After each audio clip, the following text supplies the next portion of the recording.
इस दुनिया में कुछ पोर्टल्स यानी गेट्स खुलते हैं जिनके अंदर डंजन होते हैं। इन डंजन्स में कुछ जादुई मॉन्स्टर्स रहते हैं जिन्हें मारने वाले इंसानों को हंटर्स कहा जाता है। जिन्वू ई रैंक का हंटर था और इतना कमजोर था कि उसे दुनिया का सबसे कमजोर हंटर कहकर चिढ़ाया भी जाता था। वो ये काम पैसे कमाने के लिए कर रहा था ताकि अपनी मदर के हॉस्पिटल बिल्स और अपनी सिस्टर की स्कूल फीस भर सके। एक दिन एक डबल डंजन में ऑलमोस्ट मरने के बाद उसे एक सिस्टम मिलता है। ये सिस्टम किसी वीडियो गेम की तरह जिन्वू को मिशंस देता है जिन्हें पूरा करने पर जिन्वू अपनी पावर्स को लेवल अप कर सकता है। इस तरह जिन्वू काफी ज्यादा स्ट्रॉन्ग होता जाता है। उसे एक शैडो सोल्जर्स की आर्मी भी मिल जाती है जिन्हें वो जब चाहे बुला सकता है। ये मिशन पूरा करने से जिन्वू काफी थक गया था, लेकिन उसे अपनी सिस्टर जिना का कॉल आता है जो उसे याद दिलाती है कि आज उसे जिना के स्कूल में पेरेंट्स टीचर मीटिंग के लिए आना है। जिन्वू अब जल्दी से स्कूल पहुंच जाता है और उसे देख जिना हैरान हो जाती है क्योंकि वो पहले से काफी अलग लग रहा था। उसने नए कपड़े पहने थे और स्टाइलिश हेयर कट भी करवाया था। स्कूल की लड़कियां जिन्वू को देख उस पे लट्टू होने लगती हैं और इस बात पे जिना जिन्वू को चिढ़ाती भी है। मीटिंग के दौरान जिना की टीचर उसकी तारीफ करती है क्योंकि वो बहुत होशियार स्टूडेंट है। इसके बाद टीचर पूछती है कि अगर जिना को भी अवेकनिंग होती है तो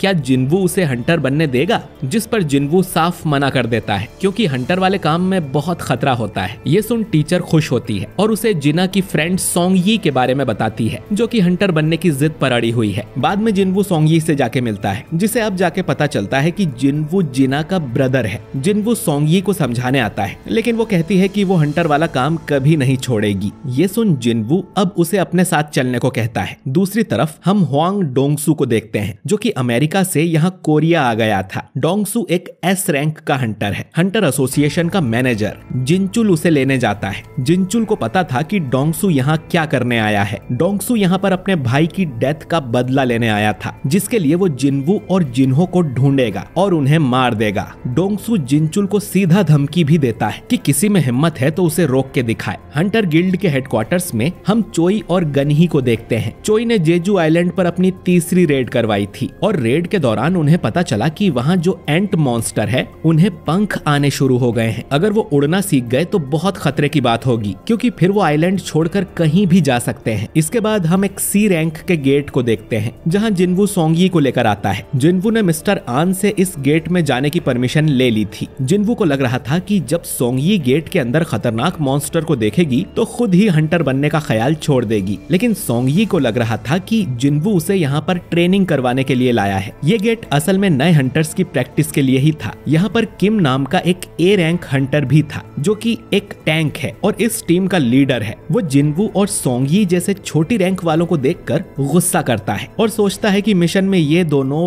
बोझ की तरह होंगे। खैर, इस पूरी टीम में टोटल 10 हंटर्स थे, एक ए रैंक का, 5 बी रैंक के, 2 सी रैंक के और जिन्वू और सोंगयी जो कि ई रैंक के हैं। जिन्वू सोचता है कि वो तो सोंगयी को इस डंजन में ले जाकर डराना चाहता था कि हंटर की लाइफ कितनी खतरे वाली होती है, पर इतनी अच्छी टीम देख उसे लगता है कि इन्हें कोई परेशानी नहीं होगी। अब ह्यून जिन्वू से आकर कहता है कि अंदर वो लड़ाई ना करे ताकि नए बच्चों को कुछ सीखने को मिले। ह्यून जानता है कि जिन्वू कितना ज्यादा स्ट्रॉन्ग है। इसके बाद ये टीम गेट के अंदर जाने लगती है। अंदर जाते ही जिन्वू को कुछ अजीब लगने लगता है और तभी ये गेट ट्रांसफॉर्म होकर रेड गेट बन जाता है। ये देख जिन्वू तुरंत ही सोंगयी को पकड़ता है और गेट से बाहर निकलने की कोशिश करता है, लेकिन ये गेट सील हो रहा था। जिन्वू चिल्लाकर आन से कहता है कि प्राइमरी स्ट्राइक टीम को तुरंत इन्फॉर्म करे, जिसके बाद ये रेड गेट सील हो जाता है। आन तुरंत ही गिल्ड मास्टर बीक यूनहो को कॉल करता है और उसे बताता है कि एक सी रैंक का गेट रेड गेट में ट्रांसफॉर्म हो गया है। जो सुन बीक तुरंत वहां आने के लिए निकल पड़ता है। इधर जिन्वू और बाकी टीम एक बर्फीली जगह पर पहुंच गई थी। सोंगयी पूछती है कि रेड गेट और नॉर्मल गेट में क्या फर्क होता है। जिन्वू बताता है कि रेड गेट ज्यादा खतरनाक होते हैं। एक बार उनमें एंटर करने के बाद ना कोई बाहर जा सकता है और ना कोई अंदर आ सकता है। ये लोग अब इस जगह से तब तक बाहर नहीं निकल सकते हैं जब तक ये यहाँ के बॉस को मार नहीं देते हैं और यहाँ के मॉन्स्टर्स भी ज्यादा खतरनाक होंगे। अचानक ही इनकी तरफ 2 एरो उड़कर आते हैं। एक एरो से एक आदमी तुरंत ही मर जाता है। दूसरा एरो सोंगयी को मारने के लिए था, लेकिन जिन्वू उसे अपने हाथ से ही पकड़ लेता है और सोंगयी को बचा लेता है। ये चीज पार्क हीजिन नोटिस करती है कि जिन्वू की स्पीड कितनी तेज है। इसके बाद ये पेड़ों पर 2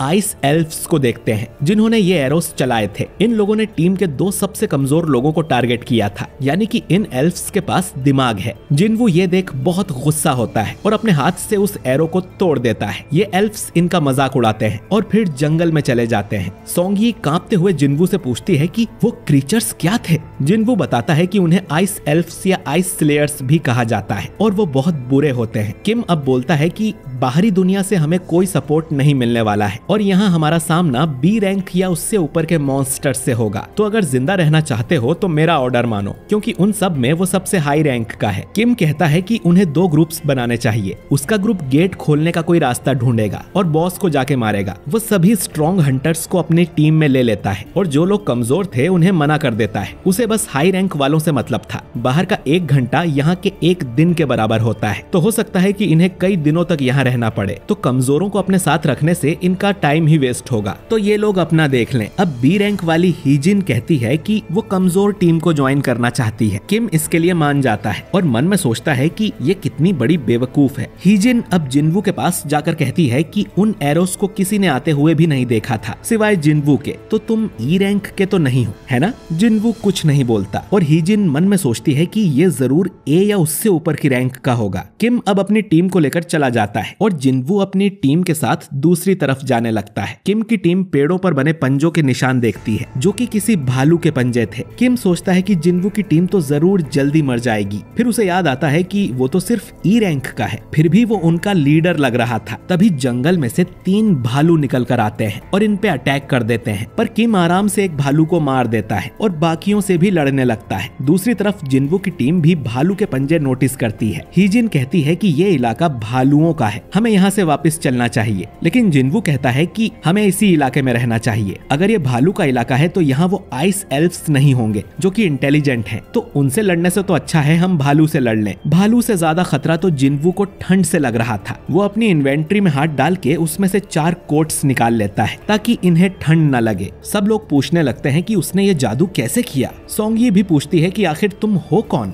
जिन्वू सोंगी से कहता है कि उसकी वजह से वो इस झमेले में पड़ गई है, तो उसे सुरक्षित रखना जिन्वू की जिम्मेदारी है। बदले में उन सबको अपना मुंह बंद रखना है, कोई उससे किसी तरह का सवाल नहीं करेगा। तभी एक आइस बियर इनकी तरफ आता है जिससे लड़ने को जिन्वू तैयार था। इधर बीक भी गेट के पास आ गया था। आन उसे बताता है कि टीम के साथ ई रैंक का जिन्वू भी अंदर गया है और शायद उसे री अवेकनिंग हुई है क्योंकि वो पहले से कहीं ज्यादा पावरफुल हो गया है। ये सुन बीक चौंक जाता है। तभी डोंगसू भी यहाँ पहुँच जाता है। वो यहाँ जिन्वू को मारने आया था, लेकिन जिन्वू तो अब रेड गेट के अंदर फंस गया है जिसे डोंगसू भी नहीं तोड़ सकता। जिनचुल मन में कहता है कि तुम किस्मत वाले हो जिन्वू, जो डोंगसू के हाथों से बच गए। इधर जिन्वू ने अकेले ही कई सारे आइस बियर्स को मार दिया था और फिर उन्हीं को पकाकर उसकी टीम खाने लगती है। इन्हें अब उतना खतरा भी नहीं है क्योंकि इलाके के लगभग सारे भालू जिन्वू मार चुका था। हो सकता है कि गुफाओं में कुछ भालू बचे हों। खैर, जिन्वू इनसे कहकर गया था कि खाने के बाद उसे एक्सरसाइज करनी है, लेकिन इधर जिन्वू भालुओं की गुफा के सामने खड़ा था जिसमें से कई सारे भालू बाहर निकलते हैं। इनसे लड़ने के लिए अब जिन्वू अपनी शैडो आर्मी को समन करता है जो जाकर ज्यादातर भालुओं को मार देते हैं। आखिर में झुंड का लीडर बाहर आता है जिसका शैडो आर्मी कुछ बिगाड़ नहीं पा रही थी, तो उसे मारने जिन्वू अपने सेनापति इग्रिस को भेजता है। इग्रिस जाकर उस बड़े से भालू को आराम से मार देता है और जिन्वू को पता चलता है कि इग्रिस तो उससे भी स्ट्रॉन्ग है। पिछली बार अगर वो तलवार से ही लड़ रहा होता तो जरूर जिन्वू को मार देता। इधर हम दूसरे ग्रुप को देखते हैं जिनमें सभी को आइस एल्फ्स ने मार दिया था। सिर्फ किम ही जिंदा बचा था जो कि इन भयानक एल्फ्स को देखकर डर के भाग जाता है। आखिर में हम एल्फ्स के लीडर को देखते हैं। जिन्वू डंजन के सारे भालू मार देता है। इसके बाद वो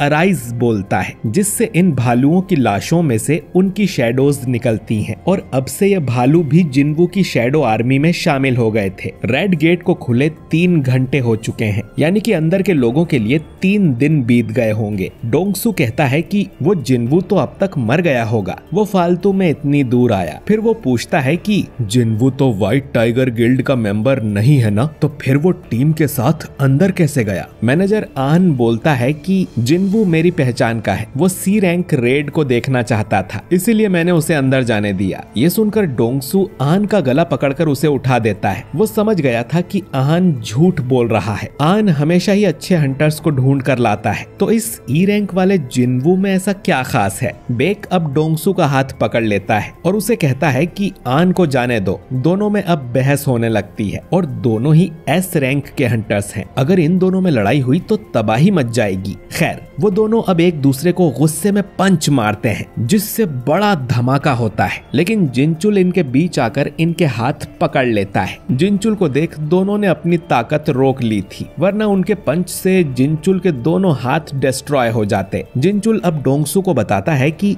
वो 2 महीने पहले जिनवू को चेक करने गया था। वो तब भी ई रैंक था और अब भी ई रैंक ही होगा, तो वो डोंगसू के भाई को कैसे मार सकता है? अब डोंगसू बोलता है कि मतलब असली कातिल वो यूजिन कंस्ट्रक्शन वाला जिनहो होगा। जिनचुल पूछता है कि फिर तुम जिनवू को मारने क्यों आए हो? जिस पर डोंगसू कहता है कि उसे तो बस एक बहाना चाहिए था किसी को मारने के लिए। तभी डोंगसू को एक मैसेज आता है जिसे पढ़ने के बाद वो वापस अमेरिका जाने लगता है। मैनेजर आन मन में सोचता है कि इनमें से किसी को नहीं पता कि जिनवू कितना पावरफुल है, वो जरूर इस गेट से जिंदा वापस आएगा। दूसरी तरफ हम किम को देखते हैं जो कि उन आइस एल्फ से अपनी जान बचा के भाग रहा था। उसे बहुत ठंड भी लग रही थी। तभी वो अपने सामने उन भालुओं की लाश देखता है और सोचता है कि ये काम उस कमजोर टीम का तो हो ही नहीं सकता, जरूर आइस एल्फ्स ने इन्हें मारा होगा। ये सोचकर वो डर के मारे फिर से भागने लगता है। चलते हुए उसे जिनवू की टीम दिखाई देती है। वो देखता है कि ये लोग तो मजे से पिकनिक मना रहे थे। वो सोचता है कि ये लोग अब तक जिंदा कैसे बच गए और इनके पास गर्म कपड़े, कंबल और टेंट कहां से आ गया।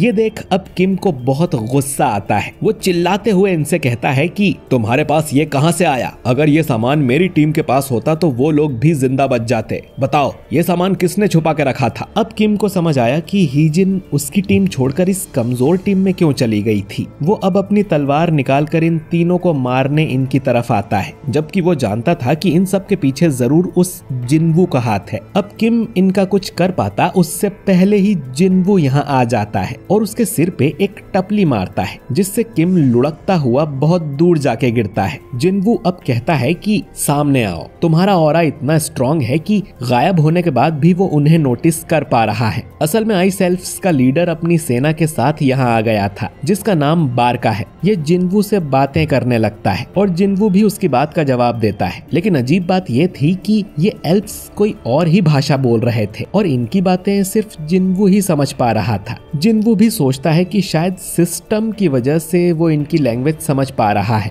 बारका अब कहता है कि मेरे दोस्त से मिलो जिसने तुम लोगों पर तीर चलाए थे। इसने बताया कि इंसानों के बीच एक बहुत स्ट्रॉन्ग आदमी मौजूद है और वो जिनवू से फाइट करना चाहता है। बारका की बात खत्म भी नहीं हुई थी कि उससे पहले ही जिनवू उस एल्फ की गर्दन उड़ा देता है, जो देख बारका भी समझ जाता है कि जिनवू में जरूर कोई बात है। जिनवू बारका पर भी अटैक करता है, लेकिन वो उसके अटैक से बच जाता है। बारका अब रिवील करता है कि उन सभी मैजिक बीस्ट्स के अंदर एक आवाज होती है जो उन्हें इंसानों को मारने का बोलती है, लेकिन ये आवाज जिनवू को मारने का नहीं बोल रही थी। तो उसे लग रहा था कि जिनवू कोई इंसान नहीं है। जिनवू अब सोचता है कि उसका सिस्टम भी तो उसे ऐसे ही ऑर्डर्स देता है। शायद जिनवू सिस्टम का एक प्लेयर है, इसीलिए ये लोग उसे इंसान नहीं समझ रहे। बारका अब जिनवू से कहता है कि हमें समझौता करना चाहिए। तुम्हारे पीछे छुपे इंसान हमें दे दो और हम तुम्हें जाने देंगे। जिनवू पूछता है कि आखिर तुम लोग हो कौन और इंसानों को क्यों मारना चाहते हो? बारका बताने लगता है कि आखिर वो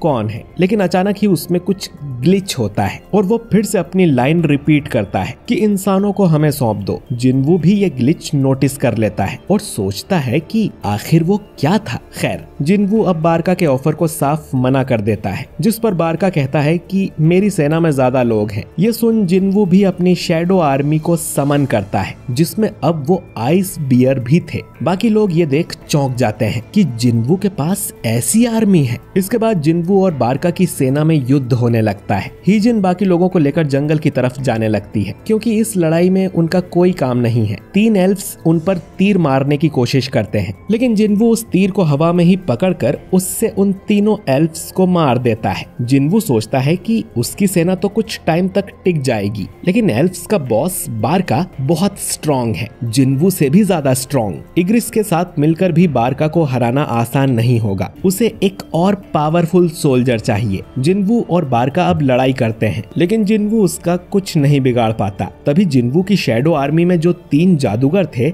वो बारका के ऊपर बड़ा सा धमाका कर देते हैं, पर उससे बारका को कुछ नहीं होता। इधर किम को भी होश आ जाता है और जिन्वू को सामने देख वो उसे मारने के लिए उसकी तरफ दौड़ने लगता है। जिन्वू अब इग्रिस को बुलाकर उससे किम को मरवा देता है और फिर अराइज कहकर किम की लाश में से उसकी शैडो बाहर निकाल लेता है, जो कि बहुत खतरनाक लग रहा था। और ये भी अब जिन्वू की सेना का सिपाही बन गया है। जिन्वू कहता है कि अब से तुम्हारा नाम आयरन होगा। बारका अब आयरन पर हमला करता है और देखता है कि आयरन दिमाग से पैदल है, लेकिन उसमें ताकत बहुत है। इधर सोंगयी हीजिन से पूछती है कि क्या सारे डंजन्स में इसी तरह युद्ध होते हैं? हीजिन कहती है कि बिल्कुल नहीं, वो तो पहली बार ऐसी लड़ाई देख रही है। खैर, इधर जिन्वू, आयरन और इग्रिस तीनों मिलकर बारका से लड़ने लगते हैं। बारका तीनों को ही अच्छी फाइट दे रहा था। जिन्वू उसके अंदर एक चाकू घुसा देता है, लेकिन बारका को ज्यादा चोट नहीं आती और वो कहता है कि मुझे हल्के में समझना बंद करो। जिन्वू कहता है कि तुम सच में काफी स्ट्रॉन्ग हो, लेकिन तुम्हारी सेना कहाँ गई?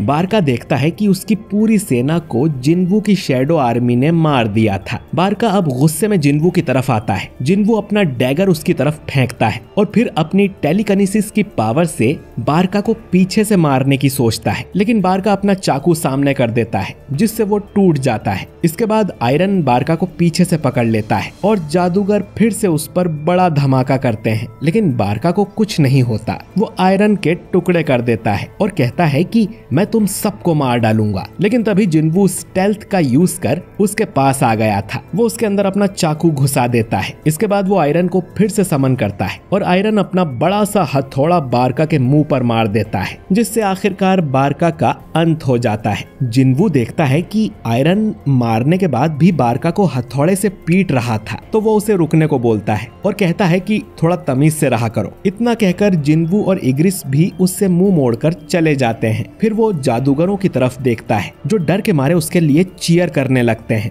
जिन्वू के साथ ही चैन की सांस लेते हैं और क्योंकि जिन्वू ने डंजन के बॉस को मार दिया था, तो इनके लिए बाहर जाने का गेट भी खुल जाता है, जो देख सभी खुश हो जाते हैं। जिन्वू सोचता है कि जाने से पहले उसे बारका को भी अपनी शैडो आर्मी में शामिल कर लेना चाहिए। इधर आन कहता है कि अब तक तो गेट के अंदर 1 हफ्ता बीत गया होगा। वो प्रेसिडेंट बेक से घर जाके आराम करने को कहता है, लेकिन बेक कहता है कि उनकी गिल्ड के मेंबर्स अंदर फंसे हुए हैं, तो वो यहाँ से नहीं जाएगा। तभी ये रेड गेट बदल कर ब्लू हो जाता है और हंटर्स उसमें से बाहर आने लगते हैं और बेक ये देखकर हैरान हो जाता है। ए रैंक का किम जिंदा नहीं बचा, बल्कि जितने भी लो रैंक के हंटर्स थे वो ही जिंदा बच के आए हैं। जिन्वू को देख आन खुश हो जाता है। उसने तो बोला था कि जिन्वू को कुछ नहीं होगा। इसके बाद वो गेट बंद हो जाता है। जिन्वू अब सोंगयी से कहता है कि चलो तुम्हें घर छोड़ देता हूँ। बेक जिन्वू को रोकते हुए कहता है कि मुझे तुमसे कुछ सवाल पूछने हैं, लेकिन जिन्वू कहता है कि उसका मूड नहीं है, वो थक गया है। ये सुन बेक गुस्सा हो जाता है कि ये लड़का उसका ऑर्डर कैसे नहीं मान रहा। वो उसके कंधे पर हाथ रखकर कहता है कि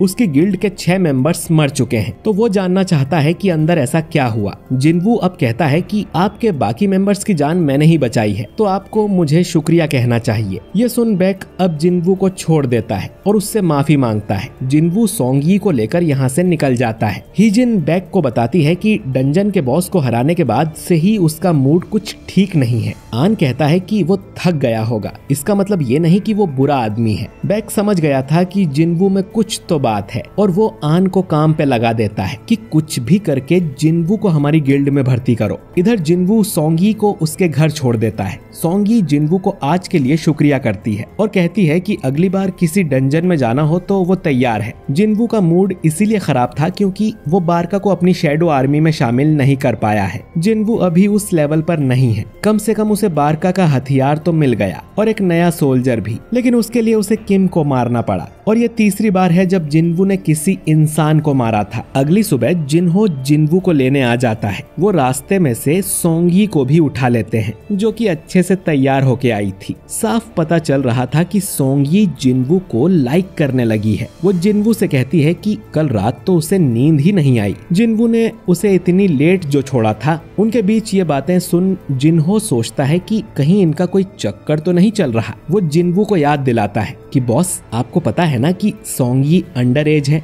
जिस पर जिन्वू कहता है कि हाँ तो। अब ये सुन जिन्हो चुपचाप गाड़ी चलाने लगता है। दोस्तों, जैसा हम जानते हैं कि जिन्हो खुद ही गिल्ड खोलना चाहता है, लेकिन उसके लिए पहले उसे 19 डंजन रेड कंप्लीट करनी होगी, जिसमें जिन्वू उसकी मदद कर रहा है। खैर, हम जिन्वू और जिन्हो को एक डंजन के अंदर देखते हैं, जहां जिन्वू अपनी शैडो आर्मी से ही इस डंजन के सारे मॉन्स्टर्स मरवा देता है। जिन्हो ने पहली बार ये शैडो आर्मी देखी थी और वो जिन्वू से पूछता है कि ये क्या है। जिन्वू कहता है कि बता पाना थोड़ा मुश्किल है, ऐसा समझ लो कि ये मेरी स्किल का एक हिस्सा है। इसके बाद जिन्वू शैडो आर्मी को माना स्टोन कलेक्ट करने के काम पर भी लगा देता है, जो देख जिन्हो निराश हो जाता है, क्योंकि एक यही काम तो उसके पास बचा था और अब वो भी उसे करने को नहीं मिल रहा। खैर, इनकी डील के मुताबिक इन्होंने पूरी 19 डंजन रेड कंप्लीट कर ली थी और सेलिब्रेट करने ये एक रेस्टोरेंट में जाते हैं। अब जिन्हो को बस रिटन एग्जाम में पास होना है और फिर उसे गिल्ड मास्टर का लाइसेंस मिल जाएगा। वो जिन्वू से पूछता है कि अब वो क्या करेगा। जिन्वू कहता है कि कुछ दिनों के लिए उसे बाहर जाना है। जिन्हो को अब थोड़ी चढ़ गई थी। वो बोलता है कि उसका एक बड़ा भाई है, लेकिन उनकी आपस में बिल्कुल नहीं बनती। वहीं दूसरी तरफ जिन्वू ने न सिर्फ उसकी जान बचाई बल्कि उसकी मदद भी की, तो वो सोचता है कि काश जिन्वू उसका बड़ा भाई होता। ये सुन अब जिन्वू बोलता है कि ठीक है, आज से तुम मेरे छोटे भाई हुए, जो सुन जिन्हो बहुत खुश होता है। दूसरी तरफ अमेरिका में हम एक डंजन को देखते हैं, जिसमें एक हंटर अपनी जान बचा के भाग रहा था, क्योंकि इस डंजन में उन्हें कोई मॉन्स्टर नहीं बल्कि एक हट्टा कट्टा इंसान मिला था। ये आदमी बोलता है कि डरो मत, मैं इंसान हूँ, मुझे घर जाना है। इसके बाद इस आदमी को जेल में बंद कर दिया जाता है, क्योंकि इन्हें शक था कि ये कोई मॉन्स्टर है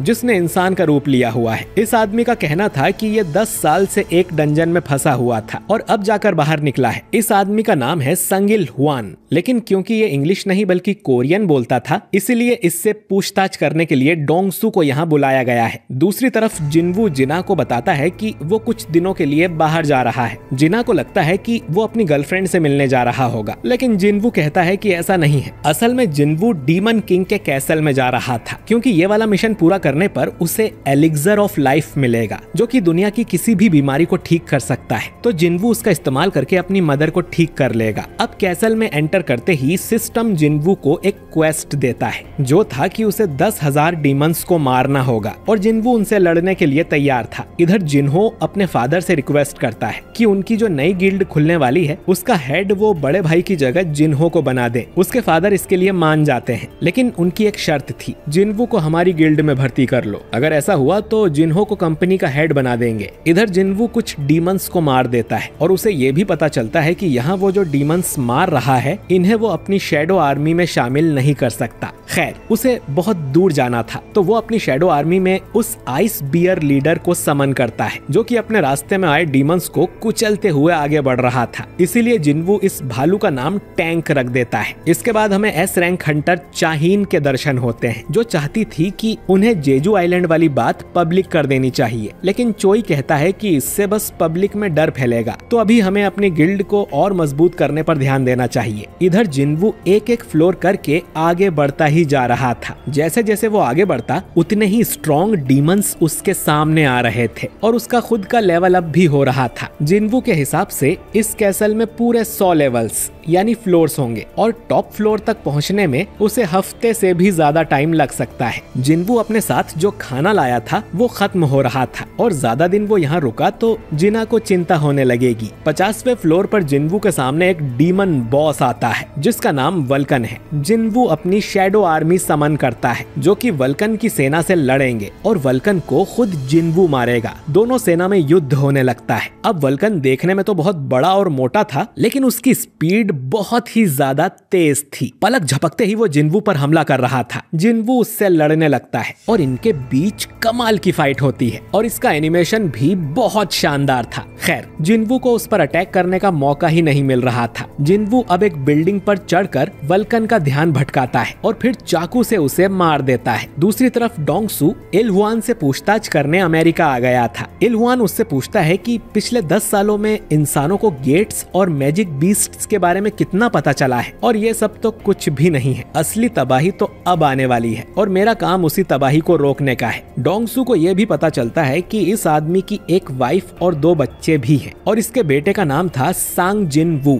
जी हाँ दोस्तों, ये आदमी कोई और नहीं बल्कि जिनवू का फादर है जो 10 साल पहले लापता हो गया था। डोंगसू अब ये जानकर इलवान से कहता है कि तुम्हारा बेटा तो मर चुका है, जो सुन इलवान गुस्सा हो जाता है और फिर इस बिल्डिंग में एक बड़ा सा धमाका होता है जिससे पूरी बिल्डिंग ही गिर जाती है और हम देखते हैं कि इलवान ने डोंगसू की बुरी तरह से धुलाई कर दी थी। डोंगसू एस रैंक का हंटर होके भी इतनी बुरी तरह से पिट गया था, तो सोचो कि इलवान कितना ज्यादा स्ट्रॉन्ग होगा। इधर जिनवू 75वें फ्लोर तक आ गया था, लेकिन उसका खाना खत्म हो गया था तो उसे वापस घर जाना होगा। अब सिर्फ 25 फ्लोर ही बचे थे। इतने डीमंस को हराने की वजह से जिनवू का काफी लेवल अप हो गया था और उसे कई सारे मैजिक आइटम भी मिलते हैं और एक रैंडम लूट बॉक्स में से एक और डंजन की मिलती है। एलिक्सर ऑफ लाइफ बनाने के लिए 3 में से 2 इंग्रेडिएंट्स तो उसे मिल गए हैं और जब वो अगली बार आएगा तो उस तीसरे इंग्रेडिएंट को भी हासिल कर लेगा जो कि 100वें फ्लोर पर है। इसके बाद जिनवू डीमन डंजन से बाहर आ जाता है। अगली बार उसका सामना डीमन मोनार्क से होने वाला है, तो उससे लड़ने के लिए जिनवू को पूरी तरह से तैयार रहना पड़ेगा और लेवल अप करने के लिए उसे और भी स्ट्रॉन्ग मॉन्स्टर्स को हराना होगा। लेकिन क्योंकि आधार कार्ड में वो सिर्फ ई रैंक का हंटर है तो वो हाई रैंक वाले डंजन्स में नहीं जा सकता। जिनवू सोचता है कि वो अपनी पावर को अब और नहीं छुपा सकता और उसे जाकर अपनी रैंक दोबारा चेक करवानी चाहिए जिससे उसकी रैंक बढ़ जाए और वो हाई रैंक वाली रेड्स में जा सके। अगले दिन हंटर एसोसिएशन में हम ह्यून को देखते हैं जो कि यहाँ से अच्छे हंटर्स को अपनी कंपनी में भर्ती करने आया था। जैसे अच्छे नंबर वालों को कॉलेज में ही प्लेसमेंट मिल जाती है, ठीक वैसे ही अच्छी रैंक वालों को गिल्ड वाले यहीं से भर्ती कर लेते हैं। तभी उसकी नजर जिनवू पर जाती है और वो तुरंत बेक को कॉल करके बताता है कि जिनवू यहाँ अपनी रैंक रीचेक करवाने आया है। जिनवू अब एक कमरे में जाता है और अपनी मैजिक पावर मेजर करने के लिए एक मशीन पर हाथ रखता है, लेकिन वो मशीन बार बार एरर दिखा रही थी। अब एक सीनियर आके मशीन देखता है और बताता है कि जिनवू की पावर इतनी ज्यादा है कि ये मशीन उसे मेजर ही नहीं कर पा रही है। इसका तो एक ही मतलब है कि जिनवू एक एस रैंक है। उनके देश में अब तक सिर्फ 9 ही एस रैंक हंटर्स थे और जिनवू अब 10वां एस रैंक बन चुका है। लॉबी में सब लोग ये जानकर हैरान हो जाते हैं कि जिनवू की पावर मशीन नाप ही नहीं पाई और वो सीनियर जिनवू से कहता है कि हमारी मशीन आपको मेजर ही नहीं कर पाई है, आप 3 दिन बाद फिर से आना, आपका एस रैंक वाला आधार कार्ड अपडेट कर दिया जाएगा। तभी हंटर्स गिल्ड का हेड चोई यहाँ आ जाता है जो फायर मैजिक का मास्टर है और एक एस रैंक हंटर है। ये जिनवू का ऑरा देखते ही समझ जाता है कि वो कितना स्ट्रॉन्ग है। वो जिनवू को नमस्ते बोलता है और पूछता है कि उसने कौन सी गिल्ड में जाने का फैसला किया है, क्या हम बैठकर बात कर सकते हैं। लेकिन जिनवू ये बोलकर यहाँ से निकल जाता है कि छुट्टा नहीं है भाई, आगे बढ़ो। जो देख चोई को यकीन नहीं होता क्योंकि इस दुनिया में एस रैंक हंटर्स सेलिब्रिटी से कम नहीं होते और जिनवू ने तो चोई को पूछा भी नहीं। तभी बेक भी भागते हुए यहाँ आता है और उसे देख चोई समझ जाता है कि ये भी जिनवू को भर्ती करने आया है। जिनवू अपनी मदर से मिलने हॉस्पिटल जाता है और प्रॉमिस करता है कि वो जल्द ही उन्हें ठीक कर देगा। बाहर निकलते ही उसे जिनचुल मिलता है जो बताता है कि हंटर एसोसिएशन के चेयरमैन गोगन ही उससे मिलना चाहते हैं। गन ही इस देश के पहले एस रैंक हंटर थे और 80 साल के होने के बाद भी वो जिनवू जितने पावरफुल हैं। गन ही जिनवू को एस रैंक मिलने पर बधाई देते हैं और जिनवू को सीधा हंटर एसोसिएशन में जॉब ऑफर करते हैं। दोस्तों, जो 5 प्राइवेट गिल्ड्स हैं वो हंटर एसोसिएशन के अंडर ही आते हैं। मानो कि गिल्ड प्राइवेट कॉलेज है और एसोसिएशन सरकारी यूनिवर्सिटी। जिनवू को सीधा सरकारी नौकरी मिली थी जिससे उसकी लाइफ सेट हो जाएगी और तगड़ा दहेज भी मिलेगा। लेकिन सरकारी नौकरी में ज्यादा काम करना होता नहीं है। जिनवू तो लेवल अप करने के लिए हाई रैंक डंजन्स में जाना और मॉन्स्टर्स को मारना चाहता है, इसीलिए वो गन ही के ऑफर को मना कर देता है और गन ही उसके फैसले की इज्जत करते हुए उसे जाने देता है। इधर डोंगसू हॉस्पिटल में पड़ा हुआ था। उसका चीफ आकर पूछता है कि वो इलवान कोई मैजिक बीस्ट था क्या, जिस पे डोंगसू बोलता है कि मेरी हालत देखकर क्या लगता है। चीफ बताता है कि हम उसे ढूंढ रहे हैं, लेकिन जिसने तुम्हारी धुलाई कर दी उसे कोई और तो क्या ही पकड़ पाएगा। डोंगसू को याद आता है कि इलवान ने उससे कहा था कि तुम्हारी भलाई इसी में है कि मेरे परिवार से दूर रहो, नहीं तो मौत भी तुम्हें मुझसे नहीं बचा पाएगी। डोंगसू को खुद पर शर्म आ रही थी, लेकिन वो जानता है कि एक आर्टिफैक्ट की मदद से वो उस इलवान को धूल चटा देगा। आर्टिफैक्ट्स हाई लेवल गियर होते हैं जो कि हंटर्स ऑनलाइन खरीद कर अपनी पावर बढ़ा सकते हैं, लेकिन वो बहुत महंगे होते हैं। जिन्वू भी डीमन कैसल में दोबारा जाने से पहले एक बढ़िया सा गियर खरीदना चाहता था। तभी वो एक एड देखता है कि ए रैंक के डंजन में खुदाई करने वालों की आवश्यकता है। इधर गनही को भी पता चलता है कि जिन्वू सरकारी जॉब छोड़ के खुदाई करने गया है, जो सुन वो हैरान हो जाता है। अगले दिन जिन्वू खुदाई करने पहुंच जाता है। हाई लेवल रेड्स में 3 तरह की टीम्स होती हैं। पहली स्ट्राइक टीम जो अंदर जाके मॉन्स्टर्स को मारती है, फिर माइनिंग टीम जो माना स्टोन्स को तोड़कर इकट्ठा करते हैं, और कलेक्शन टीम जो कि मॉन्स्टर्स की लाशें बाहर लाते हैं। इस समय चोई अपनी टीम के साथ अंदर था और वो अपनी फायर पावर से मॉन्स्टर को जला देता है और गेट से बाहर आ जाता है। जिन्वू देखता है कि इन लोगों के तो कपड़े भी गंदे नहीं हुए थे, जबकि उस बेचारे की तो ई रैंक डंजन में ही पुंगी बच जाया करती थी। चोई के बाद चाहिन भी गेट से बाहर निकलती है, जो कि देश की 9वीं एस रैंक हंटर है, और उसका ऑरा देख जिन्वू की आंखें बड़ी हो रही थी। तभी चाहिन को भी जिन्वू का ऑरा महसूस होता है, लेकिन वो कहीं छुप जाता है। इसके बाद जिन्वू अपने मजदूर भाइयों के साथ अंदर खुदाई करने चला जाता है। डंजन का बॉस अब भी जिंदा था, क्योंकि उसको मार दिया तो गेट बंद हो जाएगा और ये कीमती माना स्टोन नहीं निकल पाएंगे। लेकिन जिन्वू को उस बॉस को देखने की खुजली हो रही थी कि आखिर ए रैंक का बॉस कितना स्ट्रॉन्ग होता है। अब कुछ देर में लंच टाइम हो जाता है और जिन्वू को छोड़कर सब बाहर चले गए थे। जिन्वू अब भागकर डंजन के अंदर जाता है। उसे एक चैम्बर दिखाई देता है जिसके अंदर डंजन का बॉस होगा। जिन्वू सोचता है कि उससे थोड़ा लड़कर आता हूँ, लेकिन तभी उसके पीछे चाहिन आ जाती है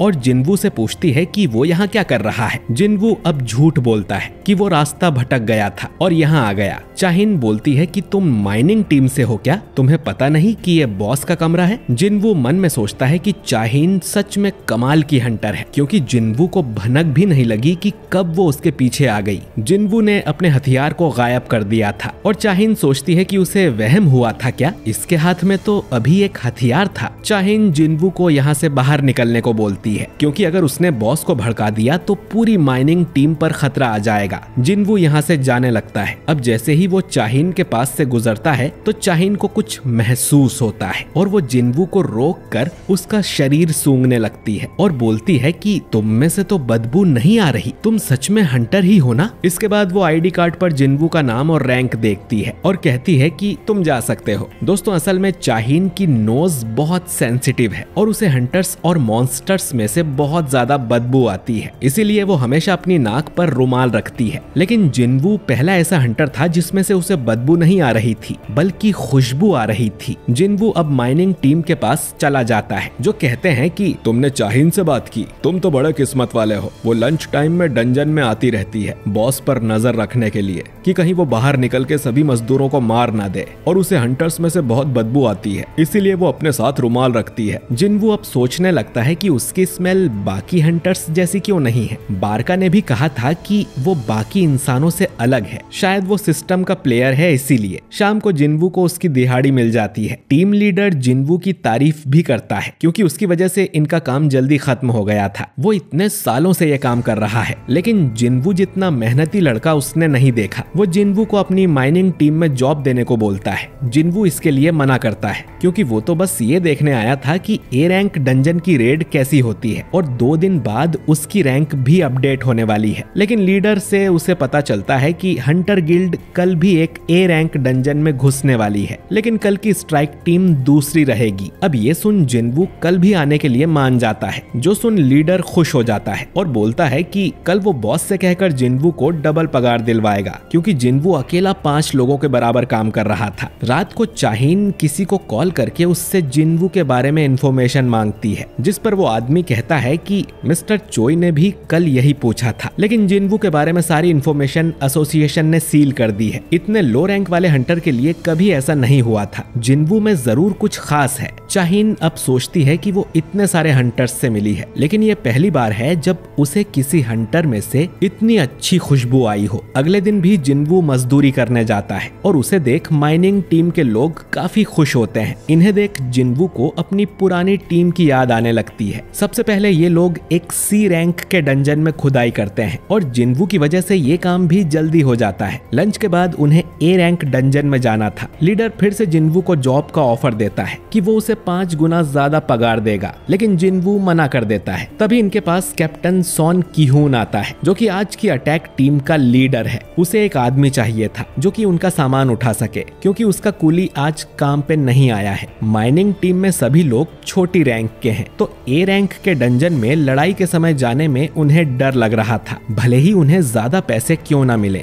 अब जिन्वू हाथ ऊंचा कर कहता है कि वो ये काम करेगा। उसके साथ ही जिन्वू को समझाते हैं कि अंदर ए रैंक वाले मॉन्स्टर होंगे और उसकी जान को खतरा हो सकता है, पर जिन्वू कहता है कि उसे डर नहीं लगता। आज वाला गेट कल जितना खतरनाक नहीं है, इसीलिए इस दूसरी टीम को भेजा गया है। इस टीम में 6 ए रैंक और 3 बी रैंक वाले हंटर्स थे, लेकिन इसमें कोई भी एस रैंक हंटर नहीं था। ये सब लोग अब डंजन के अंदर जाते हैं। जिन्वू महसूस करता है कि इस डंजन की मैजिक पावर कल वाले डंजन से कम है, लेकिन फिर भी उसे कुछ अजीब लग रहा था। अब एक लड़की जिन्वू से कहती है कि तुम्हें डरने की जरूरत नहीं है, कैप्टन और बाकी सभी हंटर्स बहुत स्ट्रॉन्ग हैं। अगर तुम हमारे साथ रहोगे तो तुम्हें कोई खतरा नहीं होगा। ये लड़की टीम की हीलर है। की-हून पहली बार किसी मिशन को लीड कर रहा था। अगर ये रेड कामयाब होती है तो उसे ऑफिशियली इस टीम का कैप्टन बना दिया जाएगा। वो चोई और चाहीन जितना स्ट्रॉन्ग तो नहीं है, लेकिन वो काफी अच्छा ए रैंक हंटर है। अचानक ही इन्हें सामने कुछ दिखता है और ये लोग बिना कहे अटैक करने को रेडी हो जाते हैं। इन पर कुछ जैकल्स यानी सियार हमला करते हैं और ये लोग उन्हें मारने लगते हैं। इन सभी के पास कमाल की मैजिक पावर्स थी, जिनसे ये आराम से उन जैकल्स को हरा देते हैं। अब ये सोचते हैं कि जैकल्स तो सी रैंक के मॉन्स्टर्स हैं, तो ये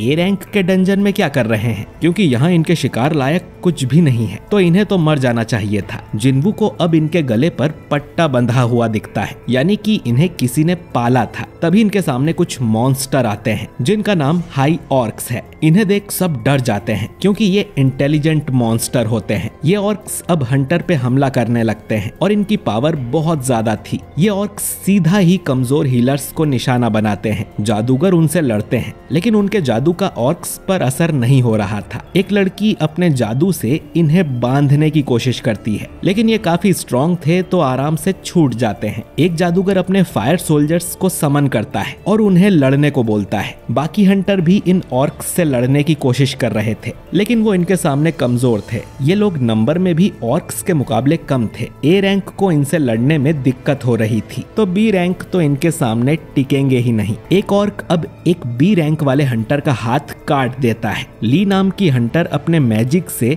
उस ऑर्क को पकड़ लेती है और हीलर उस हंटर के हाथ को वापस से ठीक कर देती है, लेकिन तभी उसके पीछे एक बड़ा सा ऑर्क आता है और हीलर समझ जाती है कि उसकी मौत पक्की है। लेकिन तभी अचानक उस ऑर्क का गला दबने लगता है और उसकी मौत हो जाती है। हीलर को समझ ही नहीं आता कि ये कैसे हुआ। ये काम असल में जिन्वू ने किया था, जो कि अपनी स्टेल्थ वाली स्किल से गायब हो गया था। इसके बाद वो सभी मॉन्स्टर्स के हाथ पैर पर चाकू से कट मार के उन्हें कमजोर करने लगता है, ताकि हंटर्स उन्हें आराम से हरा पाए। जिन्वू इन लोगों को अपनी पावर दिखाना नहीं चाहता था, लेकिन वो अपने सामने किसी को मरने भी नहीं दे सकता। वो बिना दिखे ही सभी ऑर्क्स को कमजोर कर देता है और हंटर्स उन्हें मार देते हैं। सभी सोचने लगते हैं कि अचानक ही ये ऑर्क्स कमजोर कैसे हो गए थे। उनमें से तो किसी ने ये काम नहीं किया था, पर ये लोग जिंदा बच गए, यही बड़ी बात है। अब इनमें ली नाम की जो लड़की है वो मैजिक कास्टर है, तो जिन्वू ने गायब होके जो कुछ किया वो सब उसने देख लिया था। अब जिन्वू किसी कारण से ही ये बात छुपा रहा होगा। ये सोचकर ली भी किसी को इस बारे में नहीं बताती। हंटर्स अब कैप्टन से पूछने लगते हैं कि उन्हें डंजन में आगे बढ़ना है या यहीं से वापस घर चलें, क्योंकि ये काम उनके बस का तो नहीं है। की-हून अब फैसला लेता है कि उन्हें यहीं से वापस लौट जाना चाहिए,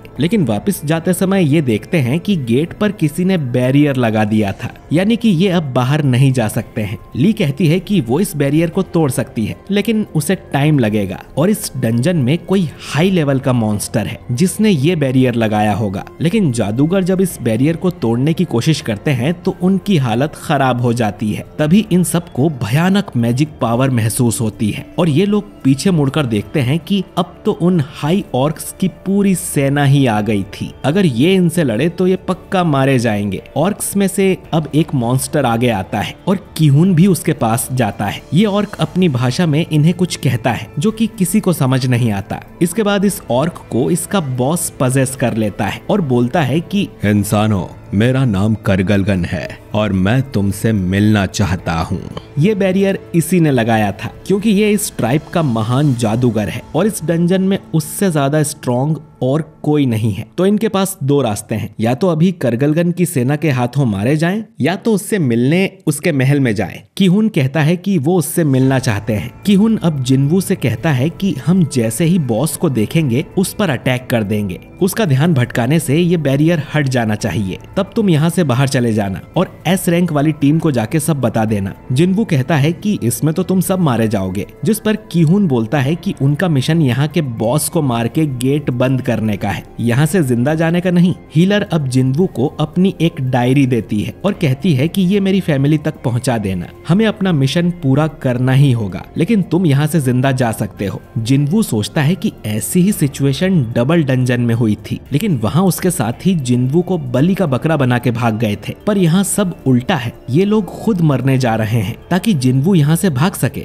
जिन्वू उसकी डायरी रख लेता है। इधर बाहर हम चाहिन को देखते हैं जो कि जिन्वू से मिलने आई थी। उसे टीम लीडर से पता चलता है कि जिन्वू तो अटैक टीम के साथ कूली बन के डंजन के अंदर गया है। खैर, इन सभी हंटर्स को करगलगन के महल में ले जाया जाता है जहाँ गद्दी पर बैठा करगलगन इनका स्वागत करता है। चाहिन अब सोचती है कि एक ई रैंक का हंटर कूली बन के ए रैंक के डंजन में गया है, उसे अपनी जान प्यारी नहीं है क्या? कल भी जिन्वू बॉस रूम के बाहर खड़ा हुआ था और उसके हाथ में हथियार भी था, उसके साथ जरूर कुछ गड़बड़ है। वो माइनिंग टीम के लीडर से कहती है कि मैं अंदर जा रही हूँ, लेकिन वो यहाँ खाली हाथ ही आ गई थी। तो वो माइनिंग टीम के लीडर से कोई हथियार मांगती है और वो अपनी खुदाई वाली गेती उसे पकड़ा देता है। चाहिन बोलती है कि इसके अलावा और कुछ नहीं है क्या, जैसे तलवार या भाला? लीडर बोलता है कि हम मजदूर हैं मैडम, हमारे पास ये सब कहाँ से आएगा, एक फावड़ा और है चाहिए हो तो। चाहिन कहती है कि रहने दो और खाली हाथ ही अंदर जाने लगती है, लेकिन फिर मुड़कर वापस आती है और लीडर से वो गेती ले लेती है कि ये खाली हाथ जाने से तो अच्छा है। इधर महल के अंदर ढेर सारे हाई ऑर्क्स थे, अगर ये डंजन से बाहर निकल गए तो आराम से पूरे शहर को तबाह कर देंगे। खासकर इनमें 4 ऐसे हाई ऑर्क्स थे जिनका ऑरा बाकियों से काफी अलग था। कीहून सोचता है कि हमें डंजन बॉस को हराकर इस गेट को बंद करना ही होगा। अब बॉस करगलगन कहता है कि तुम मुझसे डर गए क्या इंसान?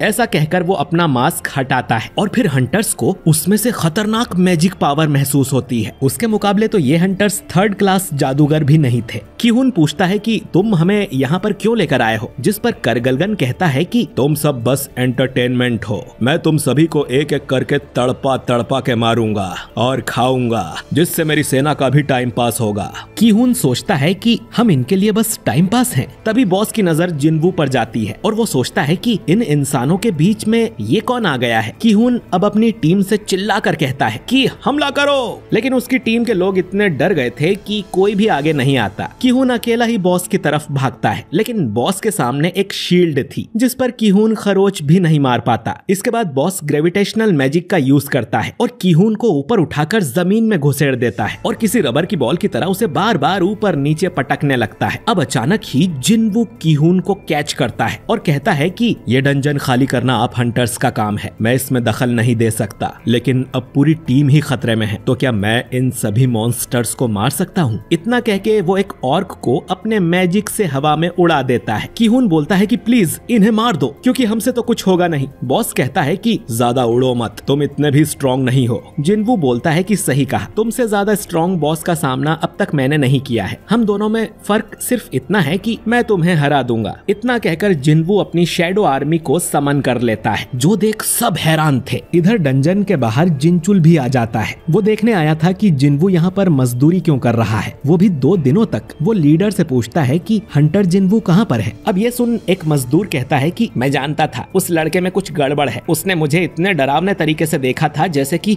मुझे खा जाएगा। लीडर लीडर बताता है कि जिन्वू तो गेट के अंदर गया है कूली बन के। जिनचुल मन में सोचता है कि एस रैंक बनने के बाद से ही उस पे नजर रखी जा रही है। लीडर पूछता है कि जिन्वू आखिर कौन है, तो जिनचुल कहता है कि कल न्यूज देख लेना, पता चल जाएगा। लीडर बताता है कि चाहिन भी जिन्वू को पूछते हुए आई थी और गेट के अंदर गई थी। तभी गेट में से इन्हें काफी अजीब ऑरा महसूस होता है और जिनचुल अपनी टीम से कहता है कि इस गेट का मैजिक पावर फिर से चेक करो। अंदर चाहिन को उन सब हाई ऑर्क्स की लाशें मिलती हैं जिन्हें किहून की टीम ने मारा था। चाहिन समझ गई थी कि टीम की जान खतरे में है और वो डंजन बॉस की तरफ जाने लगती है। इधर बॉस कहता है कि मेरी इतनी बड़ी सेना के सामने तुम्हारी ये छोटी सी आर्मी क्या कर लेगी। जिन्वू अब अपनी आर्मी के आसपास एक मोनार्क डोमेन बना लेता है। ये एक नई स्किल है जो उसने डीमन कैसल में लेवल 70 पास करने पर सीखी थी। इस डोमेन के अंदर उसकी शैडो आर्मी को पावर बफ मिलता है। उसके शैडो सोल्जर्स भी डीमन कैसल की लड़ाई में स्ट्रॉन्ग हो गए हैं। बाकी हंटर्स सोच रहे थे कि यहाँ चल क्या रहा है। एक अच्छा जादूगर भी बस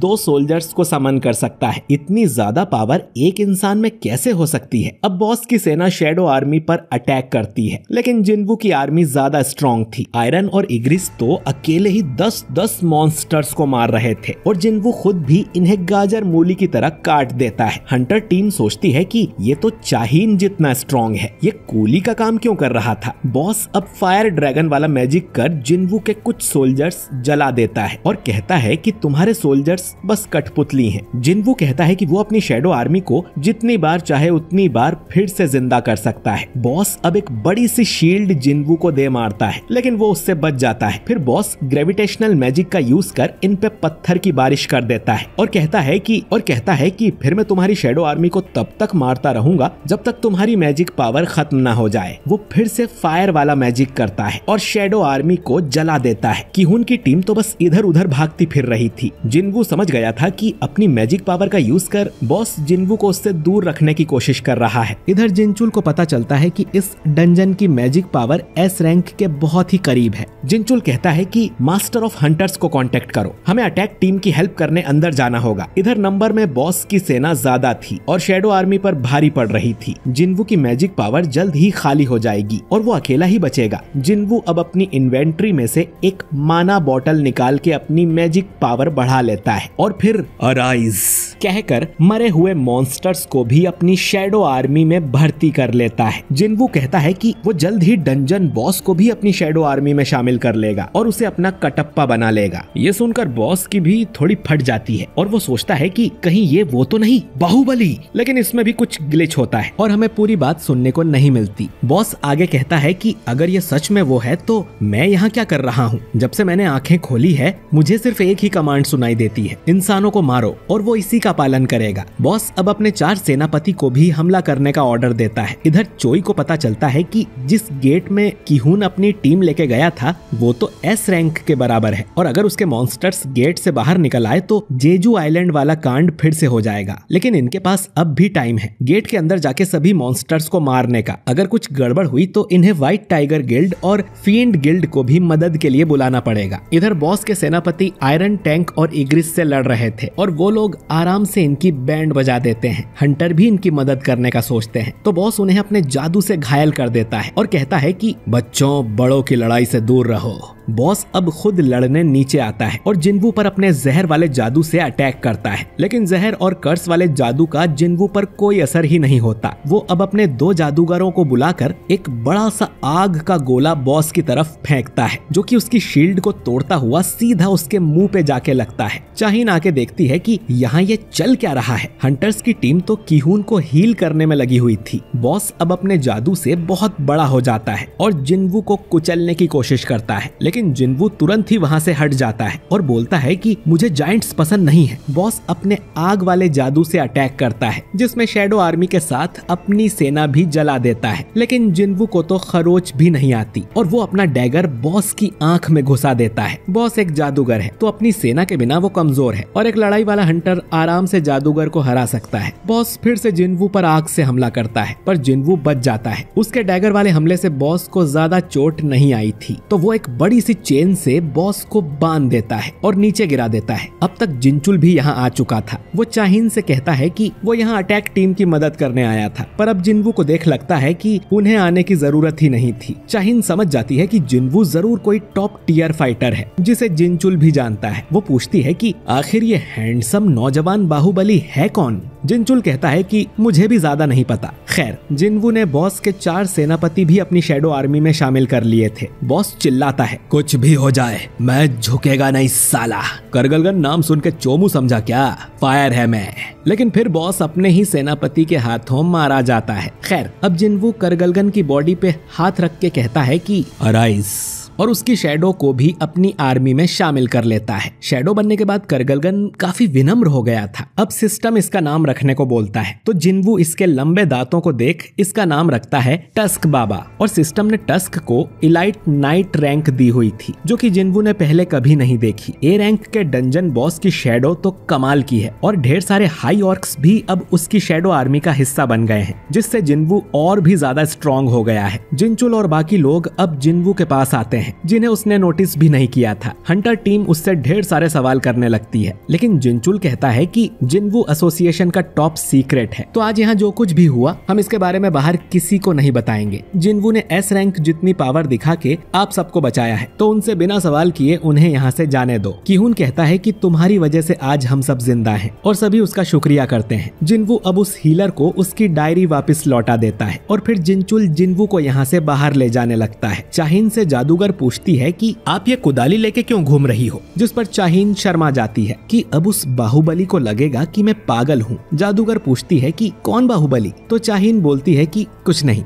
अगले दिन जिनवू जिन्हो से मिलने जाता है, और जिन्हो उसे बताने लगता है कि उसके बाप ने क्या शर्त रखी है। हंटर एसोसिएशन के बाहर होती है, जहाँ ढेर सारे न्यूज रिपोर्टर्स आए थे। असल में आज ली मिनसुंग नाम के आदमी की रैंक चेक होनी थी, और उसी ने इन सब लोगों को यहाँ बुलाया था, क्योंकि वो एक फेमस एक्टर है। तभी बेक और चोई भी यहाँ पर आते हैं और सोचते हैं कि आज यहाँ इतनी भीड़ क्यों है। रिपोर्टर्स इनसे पूछने लगते हैं कि क्या आप यहाँ मिनसुंग को अपनी गिल्ड में भर्ती करने आए हैं, लेकिन इन्हें तो पता भी नहीं था कि मिनसुंग है कौन। ये तो यहाँ जिनवू के लिए आए हैं। चोई कहता है कि मिनसुंग ने तो पहले ही फील्ड गिल्ड को साइन कर लिया है, मैं तो यहाँ किसी और के लिए आया हूँ। जो सुन सभी रिपोर्टर्स निराश हो जाते हैं। बेक को भी पता चल गया था कि कैसे जिनवू ने उसके हंटर्स को बचाया है, जिस पर चोई कहता है कि कम से कम हमारा कोई हंटर मरा तो नहीं, जैसे रेड गेट में तुम्हारा किहुन मरा था। खैर, ये दोनों जिनवू को अपनी गिल्ड में भर्ती करना चाहते हैं और आपस में बहस करने लगते हैं। तभी यहाँ पर लिम ग्यू नाम का आदमी आता है, जो कि असल में फील्ड गिल्ड का मास्टर है, और इनसे पूछता है कि तुम लोग भी मिनसुंग को भर्ती करने आए हो क्या, जिस पर दोनों गुस्से में कहते हैं कि अरे मिनसुंग या पिनसुंग हो, हम उसके लिए नहीं आए। तभी जिनवू भी यहाँ आ जाता है, क्योंकि आज ऑफिशियली उसे एस रैंक मिलने वाली है। मिनसुंग अब प्रेस वालों से कहता है कि मेरे अंदर हंटर की पावर अवेकन हुई है, और अब मैं अंदर जाके अपनी रैंक चेक करवाऊंगा और फील्ड गिल्ड के लिए काम करूंगा। प्रेस वाले पूछते हैं कि आप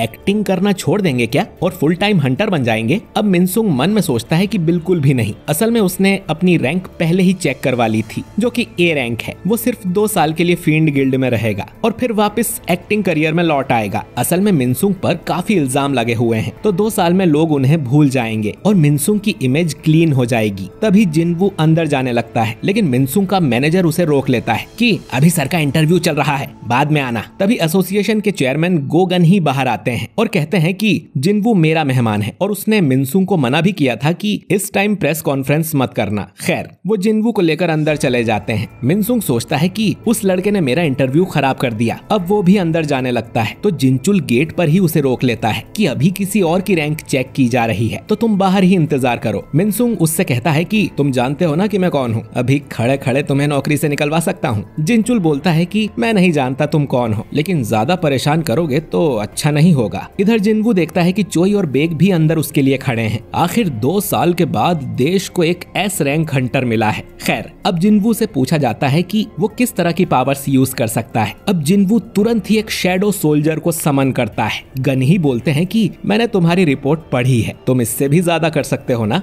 जिनवू मन में सोचता है कि लोगों ने उसकी पावर देख ली है, तो अब छुपाने से कुछ नहीं होगा। जिनवू अब ढेर सारे शैडो सोल्जर्स को समन करता है और कहता है कि मैं ऐसे 100 और सोल्जर्स बुला सकता हूँ। बेक और चोई महसूस कर लेते हैं कि जिनवू की मैजिक पावर तो बहुत ज्यादा है और वो बेक से भी ज्यादा स्ट्रॉन्ग है। उन्हें कमरे के बाहर ही जिनवू का ऑरा महसूस हो रहा था। रीएवोल्यूशन प्रोसेस कंप्लीट होने के बाद जिनवू को उसका एस रैंक वाला हंटर लाइसेंस मिल जाता है। जिनवू सोचता है कि अब वो जल्दी से डीमन कैसल वाले मिशन को पूरा कर लेगा। चेयरमैन जिनवू को एस रैंक मिलने पर बधाई देते हैं और जिनवू यहाँ से जाने लगता है। बाहर उसे चोई और बेक भी मिलते हैं जो कि उससे बात करना चाह रहे थे, लेकिन जिनवू फिर से इन्हें इग्नोर करके आगे निकल जाता है और कहता है कि पहले मुझे कोई और जरूरी काम निपटाना है। अब जैसे ही जिनवू गेट खोलता है तो प्रेस वाले धड़ाधड़ उसकी फोटो खींचने लगते हैं। इधर सोंगयी जिन्हा को बताती है कि तुम्हारा भाई तो न्यूज में आ रहा है कि वो देश का 10वां एस रैंक हंटर है। उसके मजदूर भाइयों को भी पता चलता है कि वो एस रैंक का हंटर है। जुनही भी न्यूज देखकर खुश होती है और जिनवू के पुराने साथी और चाहीन को भी ये खबर मिल जाती है। ये एक बहुत बड़ी बात थी क्योंकि पिछले 2 साल से कोई भी नया एस रैंक हंटर नहीं बना था। सब लोग मिनसुंग को छोड़कर जिनवू का इंटरव्यू लेने लगते हैं। इधर जिन्हो अपने फादर को बताता है कि जिनवू ने उनकी गिल्ड ज्वाइन करने से मना कर दिया है। जिनवू ने कहा था कि एक मिशन है जो उसे अकेले ही पूरा करना है, जिसके लिए वो लड़ता रहेगा और स्ट्रॉन्ग होता जाएगा। तो अभी वो कोई गिल्ड ज्वाइन नहीं करना चाहता, बल्कि वो चाहता था कि जिन्हो उसकी टीम ज्वाइन कर ले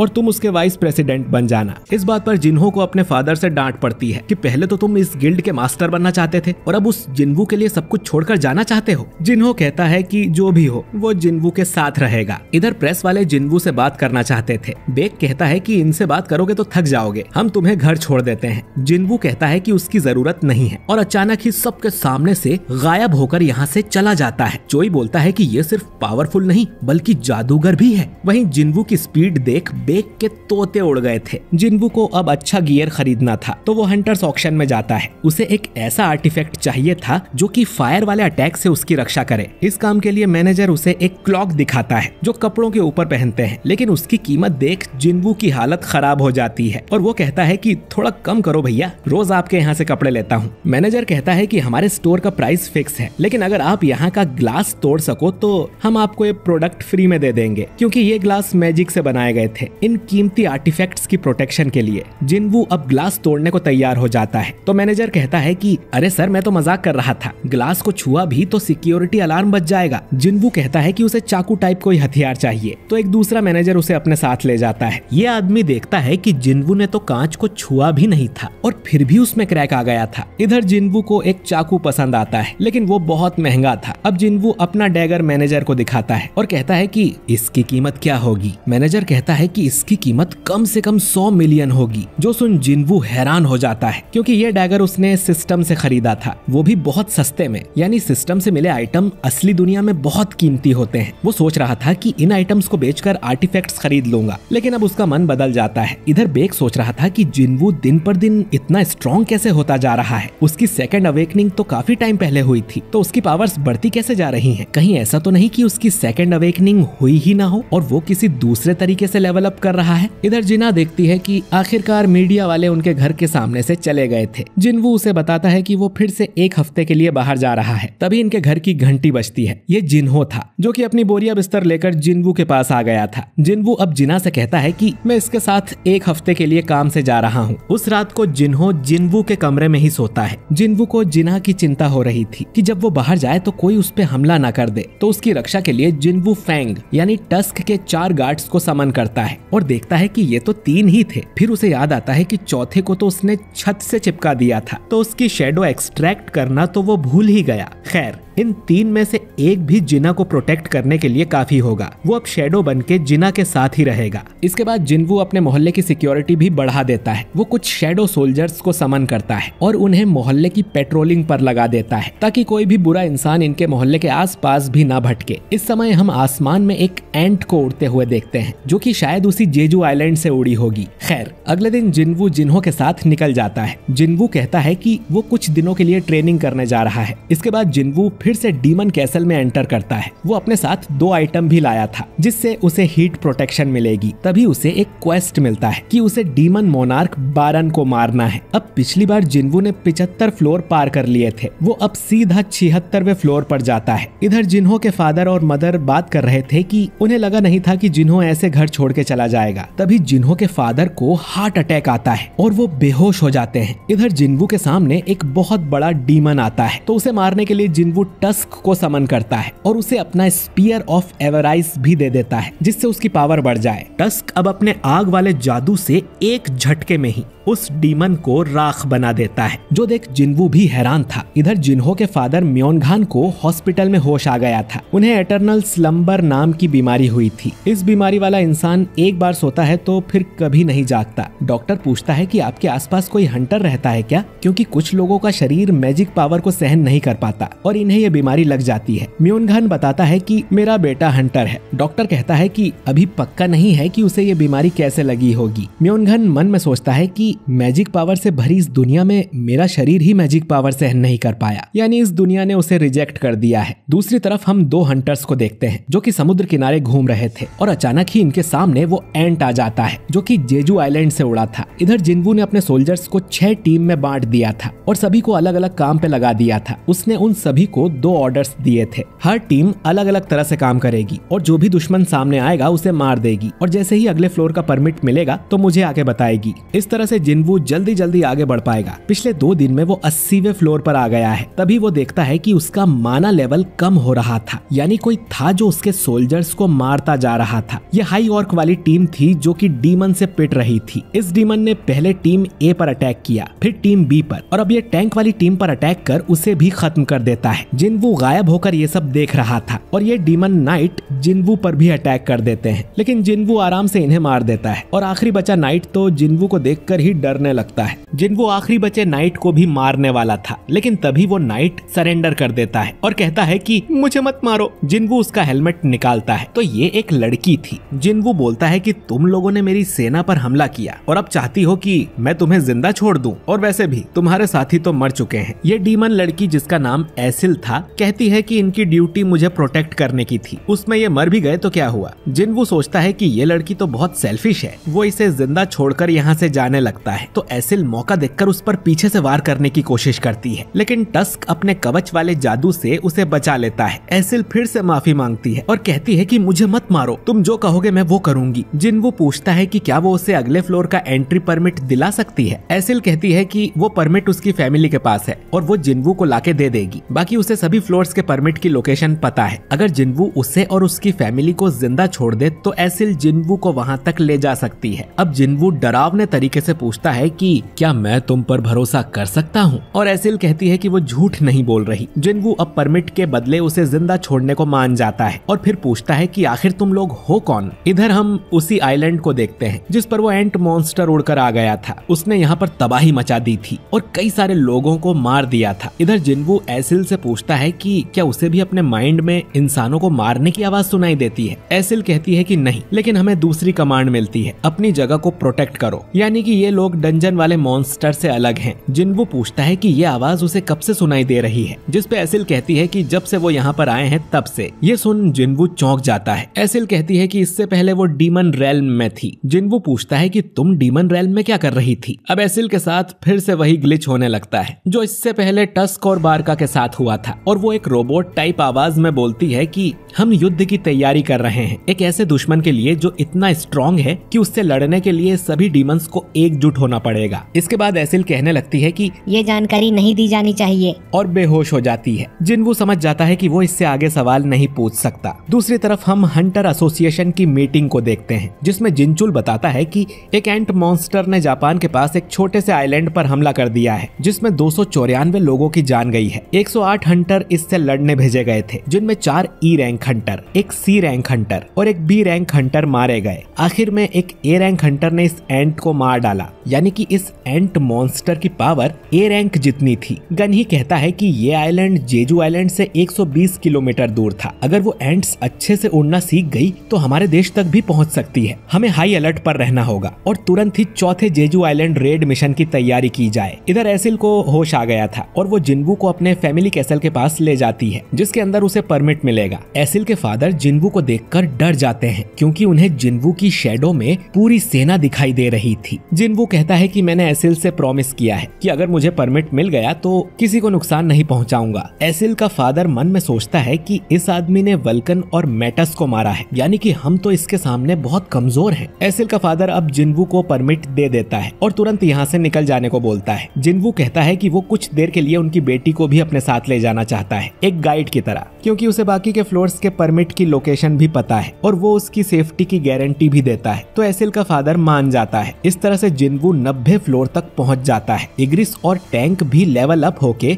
ज्यादा स्ट्रॉन्ग हो गए थे। उनकी पावर अब एस रैंक और ए रैंक के बराबर की थी। एसिल अपने साथ कुछ गिफ्ट भी लेकर आई थी, क्योंकि 90 फ्लोर के बाद इन्हें टॉप रैंक वाले क्लैन मिलेंगे जो कि काफी स्ट्रॉन्ग हैं, जिनसे अगर बातचीत करके परमिट मांग लें तो अच्छा रहेगा। जिन्वू पूछता है कि अगर मैं कमजोर होता तो क्या तुम्हारे फादर मुझसे बातचीत करते? नहीं ना, दुनिया ऐसे ही चलती है। मैं तुम्हारी क्लैन छोड़कर बाकी सबको हरा दूंगा और तुम्हारी राधीरू क्लान नंबर 1 हो जाएगी। एसिल पूछती है कि वो उसके लिए इतना क्यों करेगा, जिस पर जिन्वू कहता है कि क्योंकि मैं तुम्हें पसंद करता हूँ। जो सुन एसिल शर्मा जाती है। असल में जिन्वू एसिल को जिन्हो की तरह समझ रहा था और बुद्धू लोगों से उसकी दोस्ती जल्दी हो जाती है। जिन्वू एसिल को यहीं से वापस लौटने को बोलता है, क्योंकि अगले फ्लोर पर काफी स्ट्रॉन्ग दुश्मन मिलेंगे। तो एसिल उसे परमिट्स की लोकेशन बता दे, बाकी सब जिन्वू कर लेगा। एसिल कहती है कि वो उसके साथ आखिरी तक चलना चाहती है और देखना चाहती है कि जिन्वू कितना लेवल अप हो सकता है। जिन्वू अब उसे साथ ले जाने को मान जाता है। अगले फ्लोर्स पर जिन्वू का सामना और भी पावरफुल डीमन से होता है, लेकिन फिर भी जिन्वू धीरे धीरे आगे बढ़ता जाता है और 97th फ्लोर भी क्लियर कर देता है। इधर चोई और चाहिन दोनों को इन्फॉर्म कर दिया गया था कि जेजू आइलैंड रेड मिशन फिर से होने वाला है और इनके साथ साथ देश के सभी एस रैंक हंटर्स को भी ये बात बता दी गई है। चाहिन सोचती है कि यानी जिन्वू भी साथ चलेगा। इसके बाद चोई कहता है कि पड़ोसी देश जापान भी इसमें हमारी मदद करेगा, क्योंकि अगर वो एंट उड़ने लगी तो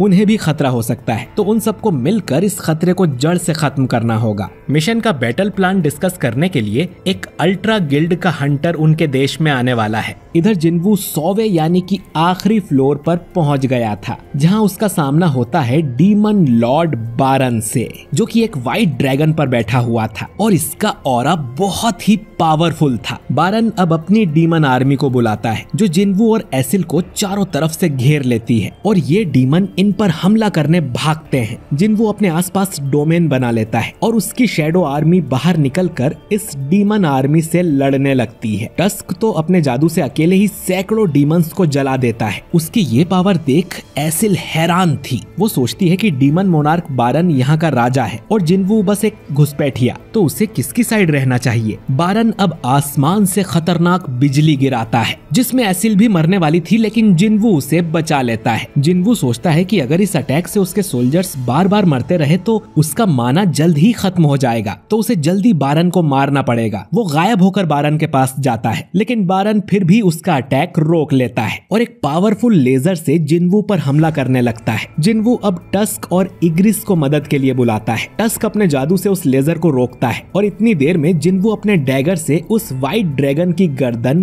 काट देता है, जिससे बारन नीचे आ गिरता है। दूसरी तरफ हम हंटर्स की मीटिंग देखते हैं, जिसमें ड्रॉ सोर्ड गिल्ड का मास्टर गोतो भी शामिल था। ड्रॉ गिल्ड पड़ोसी देश जापान की बहुत बड़ी गिल्ड है, जिसमें 11 एस रैंक के हंटर हैं और ये पूरे एशिया की दूसरी सबसे बड़ी गिल्ड है। और ये लोग जेजू आइलैंड वाले मिशन में कोरिया की हेल्प करने आए हैं। गोतो की ट्रांसलेटर हानेकावा बताती है कि उड़ने वाली एंट्स की जिंदगी सिर्फ 1 साल की ही होती है, तो अगर क्वीन एंट मारी जाए तो बाकी एंट्स 1 साल में अपने आप ही खत्म हो जाएंगी। और पिछले 3 रेड मिशन को देखने से इन्हें ये भी पता चला है कि ये एंट्स पावरफुल एनिमीज की तरफ अट्रैक्ट होती हैं और इसका फायदा उठाकर हम कोई प्लान बना सकते हैं। तो इस मिशन में ड्रॉ गिल्ड के 11 में से 10 एस रैंक हंटर शामिल होंगे, जिनमें गोतो भी है। हम सारी एंट्स का ध्यान अपनी तरफ कर लेंगे और आप लोगों की जिम्मेदारी होगी एंट क्वीन को मारने की। जिनचुल कहता है कि फिर तो आपको हजारों एंट्स का सामना करना पड़ेगा, जिस पर गोतो बोलता है कि हम सिर्फ चारे की तरह एक्ट करेंगे तो इसमें कोई दिक्कत नहीं होगी। गन ही बोलता है कि ठीक है, फिर इस जानकारी के हिसाब से प्लान बनाया जाएगा। इधर जिन्वू बारन से लड़ रहा था और उसका माना भी जल्दी खत्म होता जा रहा था। टस्क, आयरन और इग्रिस साथ में बारन पर हमला करते हैं। बारन टस्क और आयरन को तो आराम से मार देता है और इग्रिस भी उसका कुछ नहीं कर पाता। जिन्वू एक पावरफुल अटैक करता है, लेकिन बारन उसे ब्लॉक कर देता है और गर्दन पकड़ के जिन्वू को उठा लेता है। लेकिन तभी टस्क और आयरन उसे पकड़ लेते हैं और बारन फिर से उन्हें मार मार देता है। अब तक जिन्वू का सारा माना खत्म हो गया था, यानी कि वो अपनी शैडो आर्मी से किसी को नहीं बुला सकता और उसे अकेले ही बारन से लड़ना होगा। दोनों में अब घमासान युद्ध होने लगता है, लेकिन बारन जिन्वू को कड़ी टक्कर दे रहा था। आखिर में वो जिन्वू के डैगर उससे अलग कर देता है और जिन्वू अब खाली हाथ था। बारन अपने मुंह से ब्लास्ट कर जिन्वू को मारने ही वाला था, लेकिन तभी एसिल अपना भाला उसकी तरफ फेंक देती है, जिससे बारन का ध्यान भटक जाता है, जिसका फायदा उठाकर जिन्वू बारन के दोनों हाथ उखाड़ देता है और फिर एक जोरदार पंच मार के बारन की गर्दन ही अलग कर देता है, जिससे बारन मारा जाता है और जिन्वू का डीमन कैसल वाला मिशन कंप्लीट हो गया था। जिन्वू एसिल से कहता है कि वापस जाके अपने फादर को बता दो कि अब उनकी फैमिली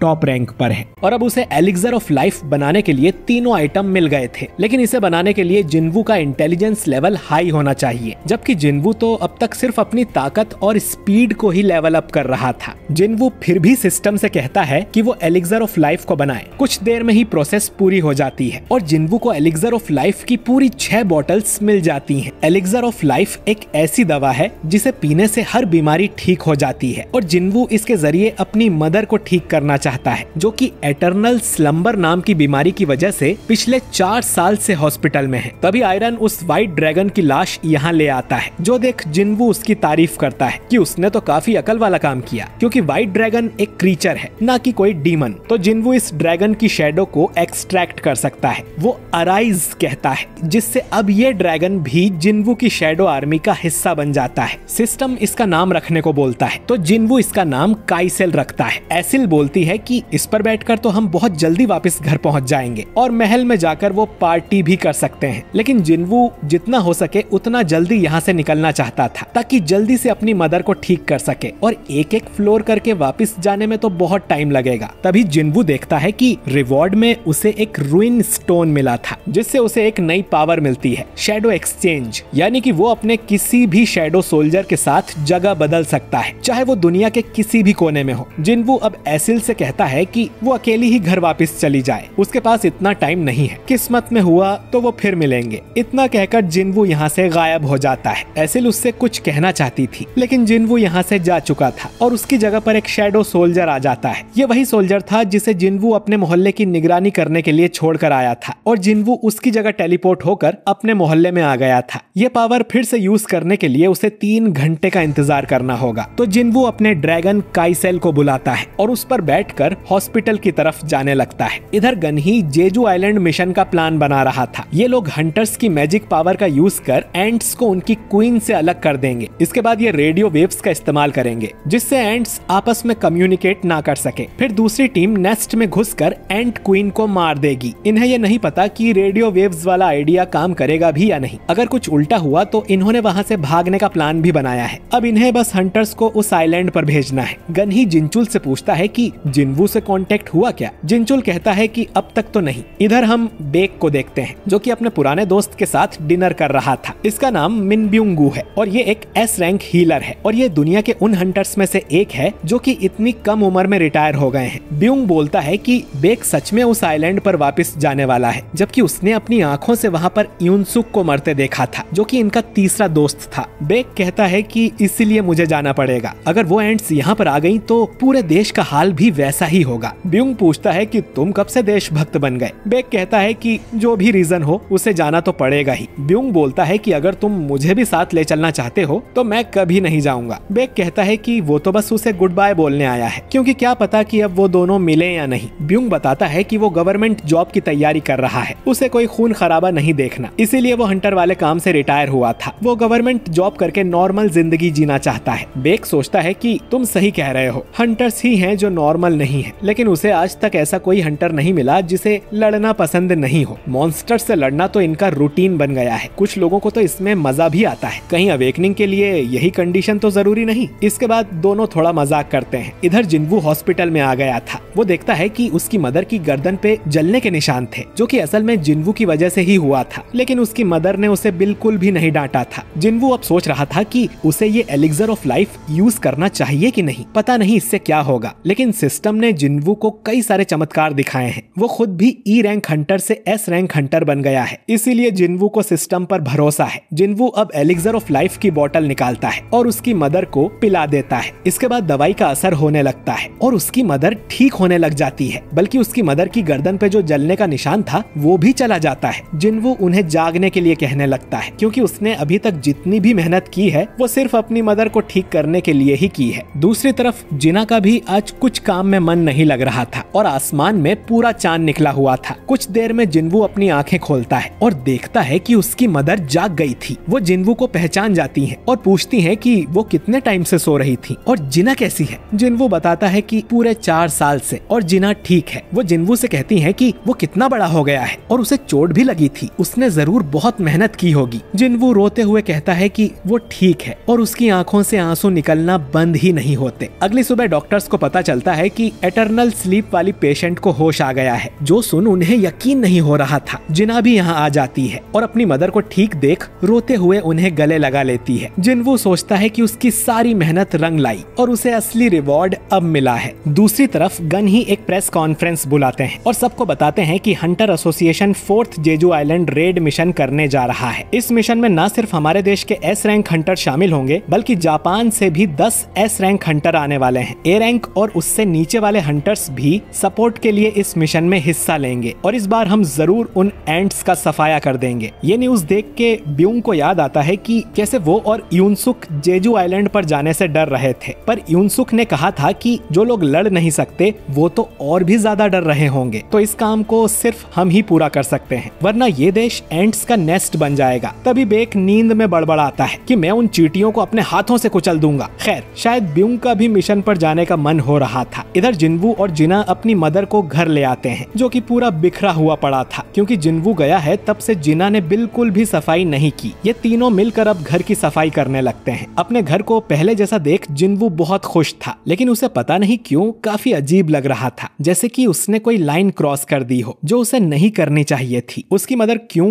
जिनवू से पूछती है कि उसके फादर की कोई खबर मिली क्या, और उसे ये भी पता चला था कि जिनवू एक एस रैंक का हंटर बन गया है, जो जानकर उसे बहुत खुशी होती है, क्योंकि उसके फादर भी पहले एक फायर फाइटर थे और फिर एक हंटर बन गए थे। वो लोगों की जान बचाते थे। ये देखकर ही क्यों ने उससे शादी की थी और जिनवू बिल्कुल अपने बाप पर गया है। जिना कहती है कि वो डॉक्टर बनना चाहती है ताकि लोगों की जान बचा सके, जो सुन क्यों कहती है कि तुम भी अपने बाप पर गई हो। तभी जिनवू को एसोसिएशन से कॉल आता है। इधर गन ही बताता है कि प्रेस कॉन्फ्रेंस के बाद थॉमस आंद्रे नाम का एक आदमी उनसे मिलने आया था, जो कि अमेरिका का national level S rank hunter है। National level hunters S rank hunters से थोड़े ज्यादा स्ट्रॉन्ग होते हैं और अकेले ही एक देश की मिलिट्री जितने पावरफुल होते हैं। पता नहीं वो इनके देश में क्या करने आया है। गन ही पूछता है कि जिनवू से कांटेक्ट हुआ क्या। जिनचुल कहता है कि उससे बात हो गई है और वो बस आता ही होगा। गन ही जिनवू से कहता है कि 4 दिन में हम रेड मिशन पर निकलने वाले हैं और ये चाहते थे कि जिनवू भी मिशन का हिस्सा बने। लेवल अप करने के लिए जिनवू के पास ये अच्छा मौका है, लेकिन अब तो वो अपनी मदर को ठीक कर चुका है, तो उसके पास लड़ने के लिए कोई मोटिवेशन नहीं बचा। तभी उसे पावरफुल माना महसूस होता है। गन ही बताता है कि एस रैंक हंटर्स जिम में वार्म अप कर रहे हैं, तुम्हें चलकर देखना चाहिए। हम देखते हैं कि बेक और हंटर माँ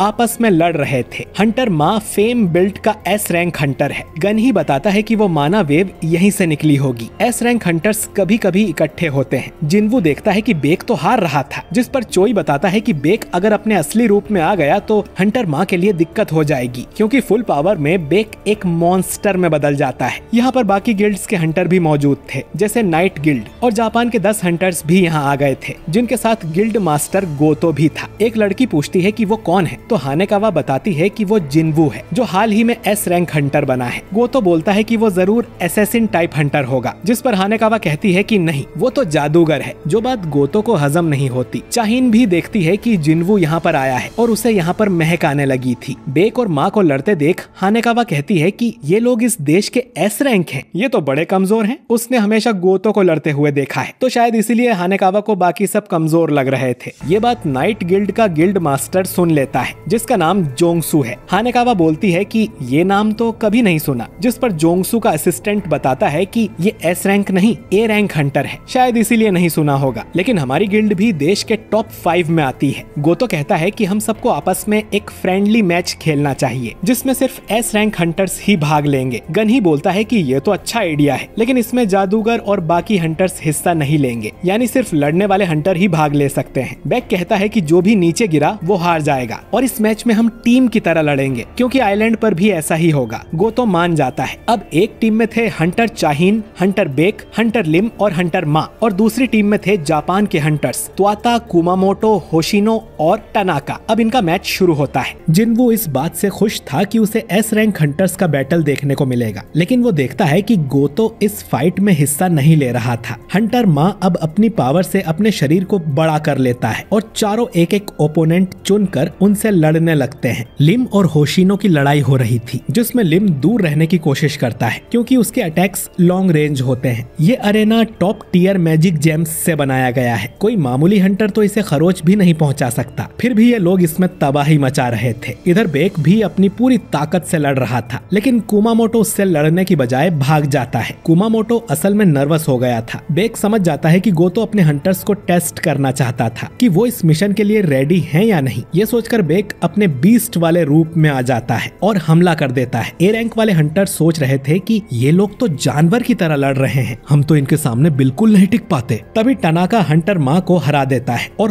होशिनो भी लिम को हरा देता है। बेक कुमामोटो के पीछे पड़ा हुआ था। तभी होशिनो और टनाका दोनों उससे लड़ने आ जाते हैं। इधर चाहीन कानाए से लड़ रही थी। चाहीन के मूव्स उसे समझ ही नहीं आ रहे थे, इसीलिए चाहीन को पहले डांसर का टाइटल भी मिला हुआ था। चाहीन बड़ी आसानी से कानाए को हरा देती है और इसके बाद बेक की मदद करने जाने लगती है। कुमामोटो चाहीन पर पीछे से हमला करने की कोशिश करता है तो वो उसके मुंह पर पंजा मार देती है, जिससे कुमामोटो को गुस्सा आ जाता है। उसके साथी बोलते हैं कि अब पता नहीं वो क्या करेगा। कुमामोटो चाहीन पर बहुत जोरदार अटैक करने लगता है, लेकिन अचानक ही जिनवू वहां आके चाहीन को बचा लेता है और कहता है कि ये एक फ्रेंडली मैच है और तुम पूरी जान लगा रहे हो। कुमामोटो जिनवू पर ही अटैक कर देता है तो जिनवू तुरंत ही उसे नीचे पटक देता है, जो देख उसके साथियों को यकीन नहीं होता और गोतो पूछता है कि क्या ये सच में जादूगर है। अब उसे खुद ही पता करना पड़ेगा। खैर, जिनवू चाहीन से कहता है कि उसे हार मान लेनी चाहिए क्योंकि बेक भी हार गया है, तो अब उनकी टीम में कोई नहीं बचा। तभी हानेकावा यहाँ आकर कहती है कि गिल्ड मास्टर गोतो जिनवू से फाइट करना चाहते हैं। जिनवू मन में सोचता है कि डीमन कैसल में जो उसकी पावर अप हुई है उसे टेस्ट करने का ये अच्छा मौका है और वो गोतो से लड़ने के लिए मान जाता है, लेकिन उसकी एक शर्त थी कि गोतो को अपनी पूरी ताकत से लड़ना होगा। इधर न्यूज में जेजू आइलैंड मिशन के बारे में बताया जा रहा था, जिसे जुनही भी देखती है। वो अब एक नॉर्मल जॉब करती है और जुनही भी इस मिशन की सेंट्री टीम को ज्वाइन करने का डिसाइड कर लेती है। इधर गोतो और जिनवू लड़ने के लिए तैयार थे। चाहीन सोचती है कि ए रैंक डंजन में उसने जिनवू को लड़ते हुए देखा है, लेकिन क्या वो एस रैंक हंटर को हैंडल कर पाएगा। बेक पूछता है कि आज तो यहाँ हंटर्स भरे हुए हैं, तो चाहीन को बदबू नहीं आ रही, जिस पे चाहीन कहती है कि वो बदबू सहन कर लेगी, लेकिन लड़ाई के मैदान में वो रुमाल लेके तो नहीं जा सकती ना। अब वैसे तो इन्हें एक जादूगर और एक फाइटर की लड़ाई होने ही नहीं देनी चाहिए, लेकिन चाहीन की तरह वो लोग भी देखना चाहते हैं कि जिनवू आखिर कितना स्ट्रॉन्ग है। और बेक को यकीन हो गया था कि जिनवू अवेकन होने के बाद से ही पावरफुल होते जा रहा है। अब जिनवू कहता है कि चलो शुरू करते हैं, लेकिन उसकी बात पूरी होने से पहले ही गोतो उस पे अटैक कर देता है, लेकिन जिनवू इस अटैक से बच गया था। उसकी इतनी तेज स्पीड देखकर गोतो समझ जाता है कि ये जादूगर तो नहीं है। वो अब जिनवू पर पावरफुल अटैक करने लगता है। ये बाकी हंटर्स से काफी स्ट्रॉन्ग था, लेकिन जिनवू उसके अटैक्स को आराम से डॉज कर सकता है और मुस्कुराने लगता है, जो देख गोतो को बहुत गुस्सा आता है। बाकी लोग तो ये देखकर ही हैरान थे कि जिनवू उन अटैक्स को डॉज कर पा रहा है। गोतो को अब जिनवू पर बहुत गुस्सा आ गया था, इतना कि वो अब जिनवू को सीधा जान से मारने का मन बना लेता है और पूरी ताकत से उस पर अटैक करता है, जिससे जिनवू के गाल पर खरोच लग जाती है और वो गोतो का हाथ पकड़ लेता है। अगर वो उसकी कलाई पकड़ता तो लड़ाई यहीं खत्म हो जाती, और जिनवू भी इतनी आसानी से मैच को खत्म नहीं करना चाहता। दोनों ही अब एक दूसरे से लड़ने के लिए बहुत सीरियस हो जाते हैं। अगर वो ऐसे ही लड़ते रहे तो आज किसी की मौत होना पक्का है। दोनों अब फुल पावर से हमला करने वाले थे, लेकिन तभी उनके बीच एक आइस की दीवार आ जाती है और जिनवू और गोतो को बाकी हंटर पीछे से आकर पकड़ लेते हैं और कहते हैं कि ये लड़ाई यहीं पर खत्म करो, वरना किसी को ज्यादा चोट लग सकती है, और ये मैच यहीं पर एंड कर दिया जाता है। हंटर माँ जिनवू की तारीफ करता है कि गोतो से लड़ने के बाद भी उसे सिर्फ खरोच ही आई है। जिनवू मन में सोचता है कि अब उसे इन सब की ताकत का पता चल गया है और उसने इन सभी की शैडो में अपने शैडो सोल्जर्स को भी छुपा दिया था, जिनके बारे में किसी को पता भी नहीं चलता। गोतो और उसकी टीम अब यहाँ से चली जाती है और जिनवू चेयरमैन गनही से जाकर कहता है कि वो जेजू रेड मिशन में हिस्सा नहीं ले सकता। गोतो अपने वाइस गिल्ड मास्टर रियूजी को बताता है कि उनके बीच एक कमाल का हंटर है जिसका नाम जिनवू है, लेकिन रियूजी देखता है कि जिनवू का नाम तो मिशन वाली हंटर लिस्ट में है ही नहीं। इधर चाहीन को भी ये खबर मिलती है कि जिनवू उनके साथ रेड मिशन में नहीं आ रहा। चोई कहता है कि उसकी कोई वजह होगी, लेकिन फिर भी उनके पास टोटल 15 एस रैंक हंटर्स हैं, तो इस बार उन्हें ये मिशन जरूर पूरा करना होगा। जिनवू घर जाता है और देखता है कि उसकी मदर ने डिनर बनाया था। उसकी मदर 4 साल के बाद हॉस्पिटल से वापस आई है, तो अभी जिनवू का उनके साथ रहना जरूरी है, इसीलिए उसने मिशन पर जाने से मना कर दिया। इधर जेजू आइलैंड पर हम देखते हैं कि एंट्स के लिए खाने को कुछ नहीं बचा है और वो एक दूसरे को ही खाने लगी हैं। क्वीन कहती है कि उन्हें ये आइलैंड छोड़ना ही पड़ेगा, उन्हें एक पावरफुल सोल्जर की जरूरत है जो उन्हें बाहर लेकर जाए। तभी हम एक बड़े से अंडे को देखते हैं जिसमें से एक एंट बाहर निकलता है, लेकिन बाहर आते ही इसकी स्किन ब्लैक हो जाती है। ये बिल्कुल इंसानों की तरह खड़ा हो जाता है, यानी कि ये एंट इवॉल्व होकर और भी ज्यादा स्ट्रॉन्ग बन चुका है। ये जोर से चिल्लाता है जिससे आइलैंड पर पावरफुल एनर्जी बीम निकलती है। न्यूज में बताया जाता है कि जेजू आइलैंड की एंट्स समय के साथ इवॉल्व हो रही हैं। तीसरे मिशन के दौरान तो वो जमीन पर रेंग रही थी और अब तो वो उड़ना सीख गई हैं और दिखने में धीरे धीरे इंसानों की तरह बनती जा रही हैं। इन्हें खत्म करने का मिशन आज शुरू होगा। इधर सोंगयी जिन्हो से कहती है कि वो भी सेंट्री टीम को ज्वाइन कर रही है। सेंट्री टीम में देश के सभी छोटे मोटे हंटर्स हिस्सा ले सकते हैं। ये टीम समुद्र किनारे खड़ी रहेगी ताकि मिशन के दौरान अगर कोई एंट उड़कर शहर की तरफ आती है तो ये लोग उन्हें मार सकें, और इसमें जुनही भी शामिल होती है। और इसी के साथ अगली सुबह जेजू आइलैंड रेड मिशन शुरू होता है। ढेर सारी बैटल शिप्स आइलैंड को चारों तरफ से घेर लेती है। इन पर भी ए रैंक वाले हंटर्स थे जिनका काम ये देखना था कि कोई एंट उड़कर यहाँ से भाग ना पाए। मिनसुंग भी फोटो खिंचवाने यहाँ पर आया हुआ था। एस रैंक हंटर्स की अटैक टीम भी आइलैंड पर जाने को तैयार थी और उन्हें रिटायर एस रैंक हीलर ब्यूंगू भी ज्वाइन करता है, जिसे देखकर बेक बहुत खुश था। ये सब हेलीकॉप्टर में बैठ जाते हैं। इनकी टीम के साथ एक कैमरामैन भी था जो कि सब कुछ रिकॉर्ड करेगा, बल्कि इनकी फाइट टीवी पर लाइव दिखाई जाएगी, लेकिन उसमें 10 मिनट्स का डिले होगा ताकि अगर कोई हंटर से गलती हो जाए तो उसे एडिट किया जा सके। ये कैमरामैन होने के साथ साथ एक ए रैंक का हंटर भी था और खतरनाक जगहों पर शूट करने की उसे आदत है। पब्लिक को शायद आखिरी बार ऐसा रेड मिशन देखने को मिलेगा, क्योंकि आज ये लोग सारी एंट्स को खत्म कर देंगे। अगर इनका ये मिशन फेल होता है तो इनके देश का शायद नामो निशान ही मिट जाएगा। गोतो की टीम पहले ही आइलैंड पर पहुंच गई थी और ये सभी हंटर्स आइलैंड में अलग अलग जगह पर मौजूद थे और इसी के साथ रेड मिशन शुरू होता है। सबसे पहले गोतो की टीम अपनी मैजिक पावर रिलीज करती है, जिससे सारे एंट सोल्जर्स नेस्ट से बाहर आ जाते हैं। कुछ सोल्जर्स अटैक टीम के हेलीकॉप्टर की तरफ भी आ रहे थे, जिन्हें चोई अपनी फायर पावर से जला देता है, लेकिन ये एंट्स बहुत ज्यादा थी तो वो एक और फायर अटैक करता है और मन में सोचता है कि आखिरकार वो इस जगह वापस आ ही गया। इसके बाद ये लोग आइलैंड पर उतर जाते हैं। गोतो की टीम 1 घंटे तक एंट सोल्जर्स का ध्यान भटका के रख सकती है। इस टाइम के अंदर इन्हें नेस्ट में घुसकर एंट क्वीन को मारना होगा। इसके बाद आइलैंड पर इंटरफेरिंग रेडियो वेव्स भी छोड़ी जाती हैं, जिससे कि क्वीन सिग्नल भेजकर अपने सोल्जर्स को वापस ना बुला सके। गोतो की टीम एंट सोल्जर्स को मारने में लगे हुए थे और ऐसा लग रहा था कि क्वीन के मरने से पहले तो ये लोग सभी सोल्जर्स को ही निपटा देंगे। इनमें एक आइस पावर वाला हंटर भी था जो सोच रहा था कि अगर उसकी और चोई की लड़ाई हो जाए तो कौन जीतेगा। अटैक टीम नेस्ट के अंदर आ जाती है और बाहर जाने का रास्ता भी चोई ने अपनी फायर से बंद कर दिया था ताकि क्वीन भाग ना पाए, लेकिन नेस्ट के अंदर कई सारी टनल्स थी। पता नहीं क्वीन किस में होगी और इनके पास हर टनल चेक करने का टाइम नहीं है, तो चोई अपनी फायर बॉल्स को सभी टनल्स में भेजता है और जो टनल सबसे गहरी थी क्वीन जरूर उसी के अंदर होगी। इधर जिनवू तो पार्क में अपनी डेली क्वेस्ट वाली कसरत कर रहा था और वो नोटिस करता है कि आज ज्यादा लोग नहीं दिख रहे, सभी टीवी पर रेड मिशन देख रहे होंगे। जिनवू सोचता है कि मिशन पर सभी टॉप टियर हंटर्स गए हुए हैं तो वो जरूर मिशन को पूरा कर लेंगे, जिनवू के बिना भी। इधर अटैक टीम टनल के अंदर जाती है, लेकिन उन्हें क्वीन नहीं मिल रही थी। तभी एक जगह इन्हें ढेर सारे अंडे मिलते हैं। ये एग चैम्बर होगा जहाँ क्वीन अंडे देती है, लेकिन इनमें से एक अंडा बहुत ही ज्यादा बड़ा था और फूटा हुआ था। उसका साइज देखकर ये लोग डर जाते हैं, पर बेक कहता है कि हमारा मिशन क्वीन को मारना है तो फालतू की चीजों पर ध्यान मत दो। लेकिन इतने बड़े अंडे को देखकर वो भी डर गया था कि पता नहीं इसमें से क्या निकला होगा। इधर टनाका के शोल्डर पर चोट आ गई थी तो वो अकारी के पास उसे ठीक कराने आता है, क्योंकि वो एक एस रैंक हीलर है। अकारी मस्ती में कहने लगती है कि उसे इस काम के बदले में कुछ चाहिए, पर तभी हजारों एंट सोल्जर्स इनकी तरफ आने लगते हैं। तो टनाका कहता है कि मजाक बंद करो और जल्दी मुझे ठीक करो, लेकिन अचानक ही कोई अकारी की गर्दन उड़ा देता है। बाकी के 2 हंटर्स भी चौकन्ने हो जाते हैं। ये मॉन्स्टर इतना तेज था कि इन्हें ठीक से दिख भी नहीं रहा था। टनाका को अपने सामने वो मॉन्स्टर दिखाई देता है और वो उसे पंच करने जाता है, लेकिन पलक झपकते ही वो मॉन्स्टर टनाका की भी गर्दन काट देता है। तीसरा हंटर उस मॉन्स्टर का पीछा करता है और उसे अपनी तलवार से मारने की कोशिश करता है, लेकिन उसका भी खेल खत्म हो जाता है। इधर नेस्ट के अंदर दूसरी टीम एंट क्वीन के गार्ड्स से लड़ रही थी और हर एक गार्ड ताकत में एस रैंक के बराबर था, लेकिन आखिर था तो ये जानवर ही और ये इंसानों जितने होशियार नहीं है, तो हंटर्स इन्हें आराम से हरा सकते हैं। इसके बाद चाहीन एक एंट को अपनी तलवार से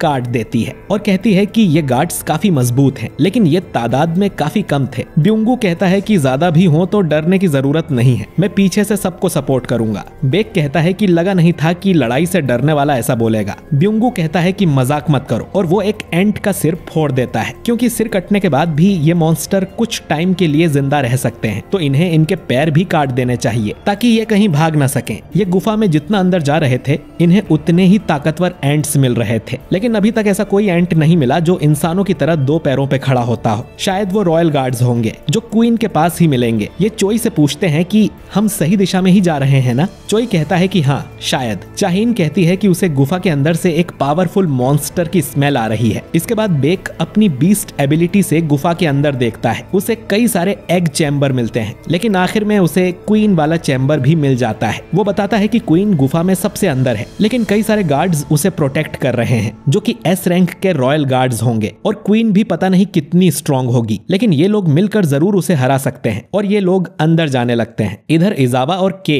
टनाका वाले ग्रुप को ढूंढने जाते हैं, क्योंकि वो लोग रेडियो पर रिस्पॉन्स नहीं दे रहे थे। उन्हें यहाँ बस मरी हुई एंट्स ही मिलती हैं। तभी इजावा को एक हंटर फुजीशिमा का टूटा हुआ चश्मा दिखाई देता है, और अचानक ही इन्हें इतनी गंदी बदबू आती है कि के उल्टी करने लगता है। के देखता है कि जंगल में से कोई आ रहा है, तो वो अपने सामने बर्फ का पहाड़ बना देता है और खुद को भी बर्फ में कैद कर लेता है, लेकिन वो मॉन्स्टर बर्फ के साथ साथ के भी टुकड़े टुकड़े कर देता है। कुमामोटो और कानाई भी नोटिस करते हैं कि उनके कुछ साथी रिस्पॉन्स नहीं कर रहे, लेकिन उनके सामने बहुत सारे एंट्स थे और इनसे पहले निपटना होगा। इधर बाकी हंटर क्वीन के चैम्बर में आ गए थे, जिसके सामने ढेर सारे गार्ड्स खड़े थे। ब्यूंगू अब अपनी पावर से सभी हंटर्स को बफ दे देता है, जिससे ये लोग और भी स्ट्रॉन्ग हो जाते हैं। हंटर माँ अब अपना साइज बड़ा कर लेता है और चोई अपनी आग से गार्ड्स को जलाने लगता है। चोई कहता है कि इतनी ज्यादा पावर यूज करने की उसे जरूरत पड़ती नहीं है, लेकिन आज वो अपने सारे हुक्म के इक्के निकाल देगा। इतना कहकर वो फायर ड्रैगन अटैक करता है, जिससे कई एंट्स जल जाते हैं। बेक भी सोचता है कि अब उसे भी अपने असली रूप में आना चाहिए, और वो ट्रांसफॉर्म होकर बिल्कुल एक बीस्ट की तरह दिखने लगता है और दो रॉयल गार्ड्स को अकेले ही मार देता है। और चाहीन भी बेक के इस बीस्ट फॉर्म को पहली बार देख रही थी। वो कैमरामैन पीछे खड़े होकर ये सब रिकॉर्ड कर रहा था। उसे अपने मैनेजर से पता चलता है कि उन्हें 80% से ज्यादा टीआरपी मिल रही है, तो उसे थोड़ा और करीब जाकर क्लोजअप वाले शॉट्स लेने चाहिए। लेकिन तभी ब्यूंगू उसे रोक लेता है और कहता है कि ये एस रैंक डंजन का बॉस रूम है, उसे पीछे ही रहना चाहिए, क्योंकि ये बैटल अब और भी खतरनाक होने वाला है। टीवी पर सब देख रहे थे कि हंटर्स क्वीन के सामने पहुंच गए हैं और उससे बैटल कर रहे हैं। एस रैंक हंटर्स ज्यादातर साथ में काम नहीं करते, लेकिन आज वो बिल्कुल एक टीम की तरह लड़ रहे हैं। हंटर माँ छोटी एंट्स को अपनी तरफ बुलाकर उन्हें मार रहा था, और बाकी हंटर्स रॉयल गार्ड्स को मारने में लगे हुए थे। लिम अपने बो से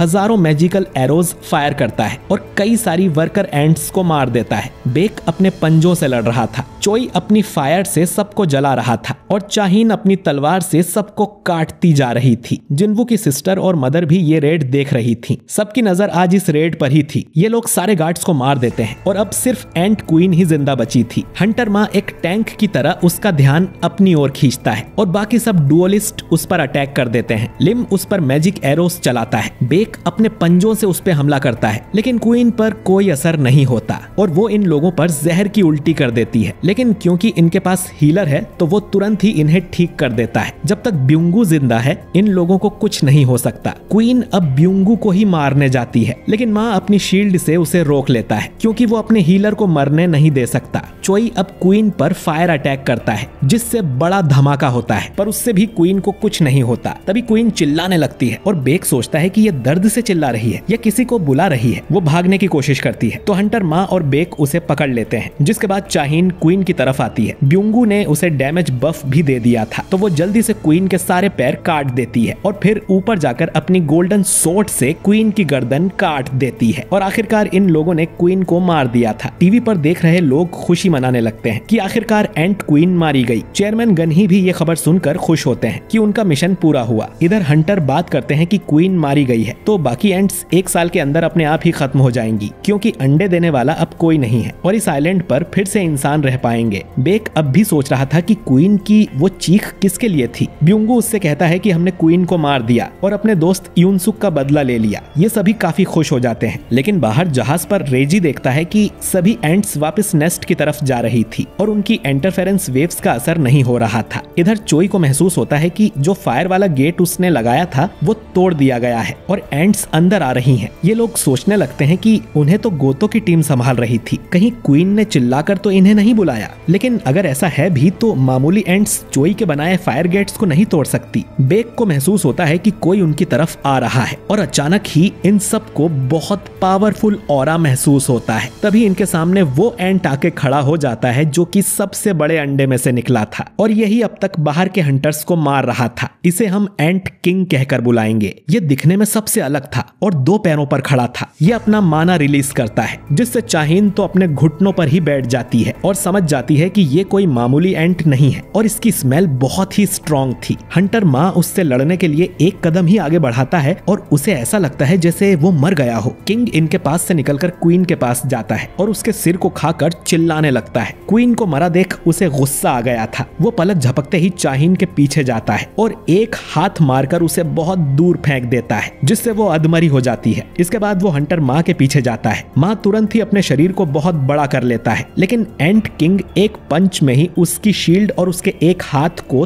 तोड़ देता है। वो दूसरे हाथ से भाला मारने जाता है तो किंग उसका दूसरा हाथ भी उखाड़ देता है। इसके बाद वो बाकी हंटर्स की तरफ बढ़ता है। बेक उस पे हमला करने जाता है तो वो उसे चीर देता है। इसके बाद चोई अपनी फायर अटैक कर पाए उससे पहले ही एंट किंग उसके सामने जाकर उसके शरीर पे भी कट लगा देता है। लिम अब अपने एरो से किंग पर निशाना लगाता है लेकिन किंग अपने हाथ से ही उसके एरो को पकड़ लेता है और उसे भी एक मुक्का मारकर दूर फेंक देता है। लेकिन वो देखता है कि हंटर माँ के दोनों हाथ वापिस आ गए थे। असल में ब्यूंगू ने तुरंत ही उसे हील कर दिया था। ब्यूंगू ने कैमोफ्लाज नाम की स्किल यूज करके खुद को गायब कर लिया था जिससे वो छुपकर सबको हील कर सके। लेकिन वो बस अपनी जगह से हिल नहीं सकता। जब तक हीलर जिंदा है उसकी टीम में कोई भी नहीं मर सकता। एंट किंग अब हंटर माँ का पैर पकड़ के उसे खिलौने की तरह पटकने लगता है और फिर उसकी नजर ब्यूंगू पर जाती है। वो गायब था फिर भी एंट किंग ने उसे देख लिया था और वो उसके शरीर में एक मुक्का मार के अपना हाथ आर पार कर देता है। ब्यूंगू बेक से कहता है कि यहाँ से भाग जाओ और तभी एंट किंग ब्यूंगू का सिर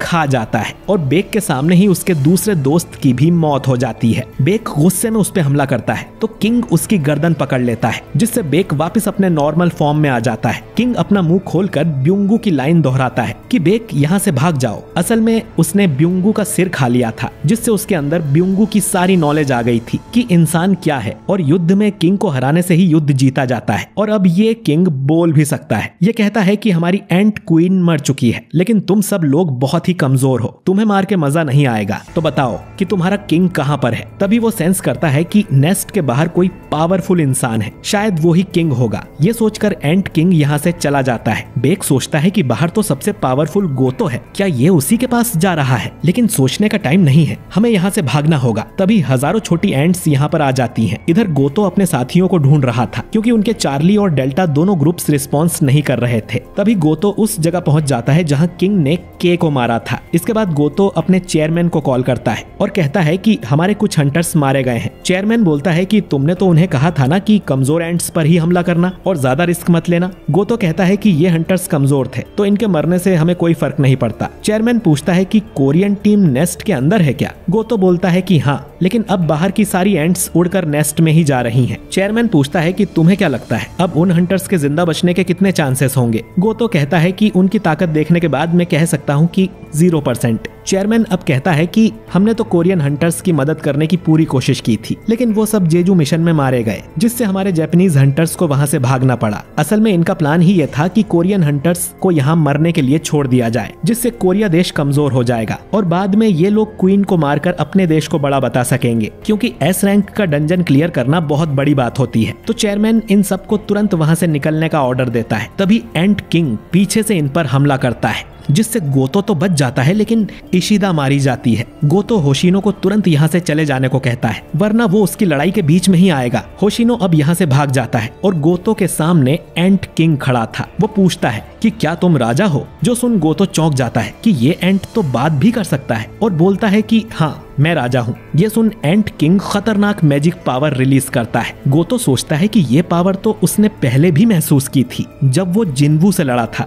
लेकिन इससे पहले कि वो कुछ कर पाता एंट किंग गोतो को भी मार देता है। इधर हजारों एंट्स नेस्ट के अंदर आ गई थी। चोई अपनी पूरी पावर से उन्हें रोकने की कोशिश कर रहा था और सब लोग बुरी तरह से घायल हो गए थे। इनके पास लड़ने के लिए बिल्कुल भी ताकत नहीं बची थी। बेक समझ जाता है कि अब हम लोग जिंदा नहीं बचेंगे। एंट्स इन्हें मारने इनके पास आते हैं, लेकिन तभी इनकी शैडो में से वो सोल्जर्स बाहर निकलते हैं जो जिन्वू ने इनकी शैडो में छुपाए थे और वो एंट्स को रोक लेते हैं। इन्हें समझ नहीं आता कि ये क्या हो रहा है, ये ब्लैक सोल्जर्स कहां से आ गए। इधर जिन्वू डिसाइड करता है कि उससे भी लड़ाई में जाना पड़ेगा और वो एक्सचेंज कहकर अपने एक शैडो सोल्जर के साथ जगह बदल लेता है और ये एपिसोड यहीं पर खत्म हो जाता है। तो दोस्तों आज का एपिसोड तो बहुत ही कमाल का था, लेकिन अगला एपिसोड और भी धमाकेदार होने वाला है क्योंकि अब जिन्वू युद्ध के मैदान में उतर गया है और उसका सामना होगा एंट किंग से। तो दोस्तों आपको ये एपिसोड कैसा लगा कमेंट करके जरूर बताइए। वीडियो अच्छा लगा हो तो इसे लाइक और शेयर भी कीजिए और अगर आप हमारे चैनल वाइपर एनीमे एक्सप्लेन्ड पर नए हैं तो हमारे चैनल को सब्सक्राइब करके बेल आइकन जरूर दबाइए। मैं मिलता हूँ आपसे बहुत ही जल्द अगले वीडियो के साथ। शुक्रिया। हेलो एनीमे लवर्स, स्वागत है आपका वाइपर एनीमे एक्सप्लेन्ड चैनल पर और आज हम देखेंगे सोलो लेवलिंग सीजन 2 के एपिसोड नंबर 12 को। पिछले एपिसोड्स की लिंक आपको डिस्क्रिप्शन में मिल जाएगी। तो चलिए जानते हैं इसकी आगे की कहानी को बिना किसी देरी के। तो अब तक हमने देखा कि सभी एस रैंक हंटर्स बुरी तरह से फंस गए थे, लेकिन अचानक ही उनकी शैडो में से शैडो सोल्जर्स बाहर आते हैं और एंट्स से लड़ने लगते हैं। इसके बाद इग्रिस, टैंक, आयरन और टस्क भी यहाँ आकर लड़ने लगते हैं। बेक सोचता है कि आखिर ये लोग हैं कौन और तभी जिन्वू भी यहाँ पर आ जाता है जो कि अपने एक शैडो सोल्जर की जगह पर एक्सचेंज करके आया था। उसे देख सब हैरान हो जाते हैं कि आखिर ये यहाँ कैसे आया। इधर जुनही और बाकी लोग देखते हैं कि रेड का जो लाइव टेलीकास्ट चल रहा था वो अचानक से ही बंद हो गया है और लोगों को पता ही नहीं कि जेजू आइलैंड पर क्या हो रहा है। ब्रॉडकास्ट चैनल पर लोगों के ढेर सारे कॉल्स आ रहे थे कि अचानक टेलीकास्ट बंद क्यों कर दिया और उसे दोबारा चालू करो, लेकिन डायरेक्टर का कहना था कि टेलीकास्ट तो छोड़ो,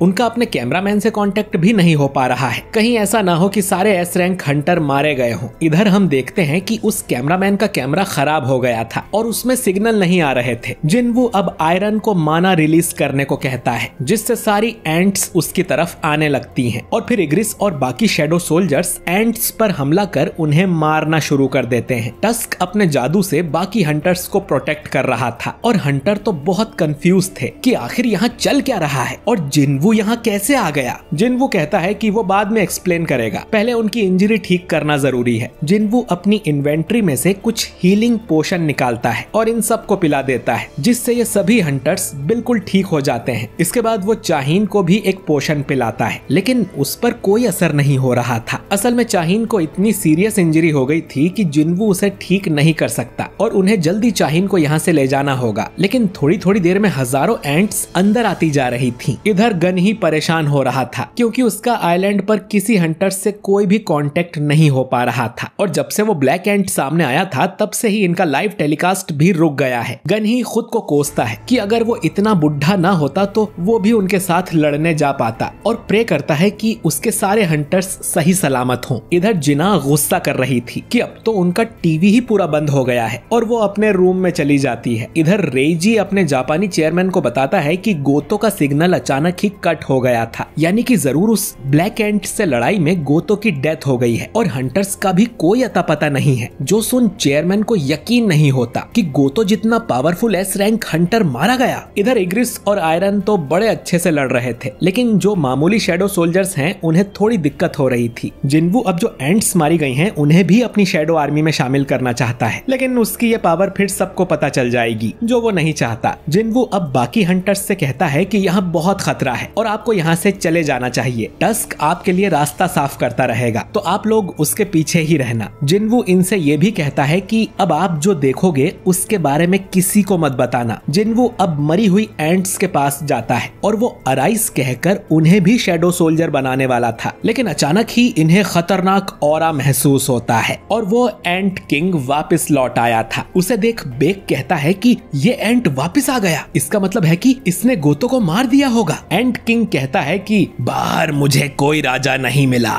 क्या तुम में से कोई राजा है? जिन्वू ने गोतो के साथ भी एक शैडो अटैच किया था जिसका कांटेक्ट अचानक ही टूट गया, यानी कि इस एंट किंग ने सच में गोतो को मार दिया है। जिनवू अब आगे बढ़कर एंट किंग के पास जाता है। एंट किंग उससे पूछता है कि क्या तुम इंसानों के राजा हो? जिनवू बोलता है कि तुम कीड़े होकर भी बात कैसे कर सकते हो? जो सुन एंट किंग गुस्से में चिल्लाने लगता है। अब अचानक ही कैमरामैन का सिग्नल आ जाता है और डायरेक्टर फिर से लाइव टेलीकास्ट करने को कहता है। उसका जूनियर बोलता है कि अगर हमने अब लाइव टेलीकास्ट किया तो इसमें बिल्कुल भी डिले नहीं होगा, और अगर आइलैंड पर कुछ उल्टा हो गया तो ये लोग उसे एडिट भी नहीं कर पाएंगे। डायरेक्टर कहता है कि टेलीकास्ट बंद होने की वजह से पहले ही लोग हम पे गुस्सा हैं, तो अब उसे फर्क नहीं पड़ता और वो लाइव टेलीकास्ट फिर से शुरू करवा देता है। और सब देखते हैं कि जिनवू उस एंट किंग के सामने खड़ा था, जो देख सभी हैरान हो जाते हैं। इधर जिना भी देखती है कि जिनवू इस मिशन पर कब चला गया, और गनही तो खुशी के मारे अपनी कुर्सी ही तोड़ देता है क्योंकि जिनवू ने फाइट को ज्वाइन कर लिया था। जिनचुल सोचता है कि ये इतनी जल्दी आइलैंड पर गया कैसे, तो गनही कहता है कि अभी वो इम्पोर्टेंट नहीं है, हमारी उम्मीदें अब इसी से हैं। इधर एंट किंग जिनवू के मुंह पर एक जोरदार मुक्का मारता है, जो देख बाकी हंटर कहते हैं कि एक जादूगर दुश्मन के इतना पास नहीं जाता है, उसकी तो बैंड बज गई होगी। एंट किंग बोलता है कि तुम भी बहुत कमजोर हो, लेकिन फिर वो देखता है कि उसके पंच से जिनवू को खरोच भी नहीं आई थी। जिनवू अब एंट किंग को एक जोरदार मुक्का मारता है, जिससे एंट किंग थोड़ा पीछे झुक जाता है। ये देख हंटर माँ पूछता है कि जिनवू सच में जादूगर टाइप हंटर ही है ना? बेक कहता है कि उसे भी नहीं पता था कि वो इतना स्ट्रॉन्ग है। इधर जिनवू कहता है कि एंट किंग बहुत मजबूत है, शायद अपने शेल की वजह से। दोनों अब एक दूसरे को मुक्के मारने लगते हैं, जो इतने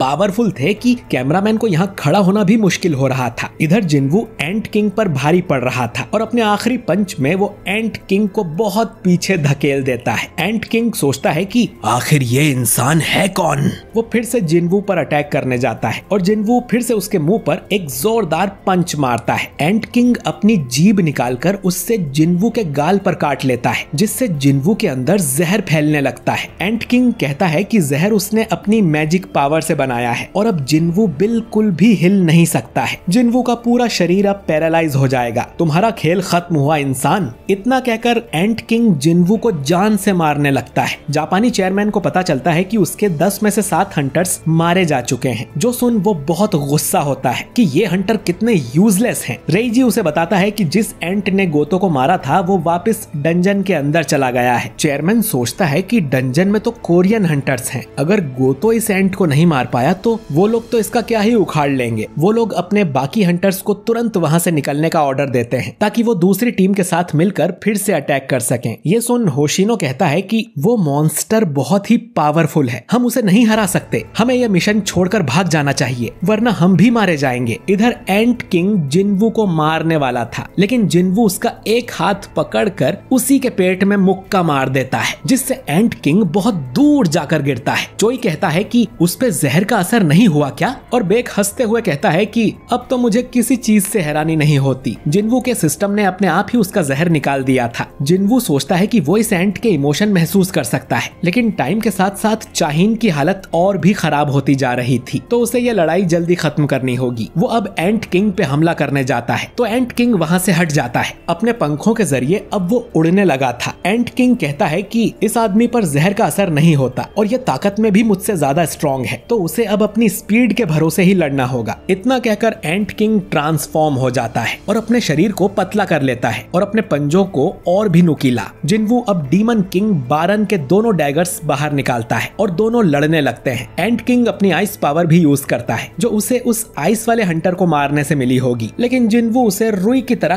काट देता है। एंट किंग को अब रियलाइज होता है कि जिनवू की स्पीड तो बिल्कुल उसके बराबर है, बल्कि वो और तेज होता जा रहा था। दोनों में इतनी तेज लड़ाई हो रही थी कि बाकी लोग तो ठीक से देख भी नहीं पा रहे थे, और इस फाइट का एनिमेशन सच में कमाल का है। जिनवू एंट किंग की बुरी तरह से धुलाई कर देता है। एंट किंग जिनवू की आंख में पंजा मारने वाला था, तो जिनवू अपनी स्किल अपग्रेड करके उसका हाथ ही काट देता है, लेकिन एंट किंग हीलिंग एबिलिटी यूज कर खुद को ठीक करता है और जिनवू के सामने एक बड़ी आइस की दीवार बना के यहाँ से अपनी जान बचाकर भागता है। वो समझ गया था कि जिनवू को हराना उसके बस की बात नहीं है। वो पूरी स्पीड से यहाँ से भागने की कोशिश करता है, लेकिन जिनवू उसके हाथ पैर काट कर उसे वापस नीचे गिरा देता है। एंट किंग सोचने लगता है कि ये इंसान आखिर है कौन, और अपनी एंट सेना को हमला करने का ऑर्डर देता है। तो जिनवू भी अपनी शैडो आर्मी को बुला लेता है और उसकी आर्मी एंट्स को मारने लगती है। टस्क तो इतना बड़ा धमाका करता है कि गुफा में ही छेद हो जाता है। एंट किंग ये देख सोचता है कि मुझे तो सबसे ऊपर होना चाहिए था, मुझे तो राजा होना चाहिए था, लेकिन अब उसे जिंदा रहने के लिए भागना पड़ेगा। वो फिर से उड़कर यहाँ से भागने की कोशिश करता है, लेकिन जिन्वू अपनी टेलीकिनेसिस की पावर से उसे पकड़ लेता है और नीचे पटक देता है और एंट किंग एक कीड़े की तरह रेंगने लगता है। जिन्वू अपने डैगर्स लेके उसके पास जाता है और उसके टुकड़े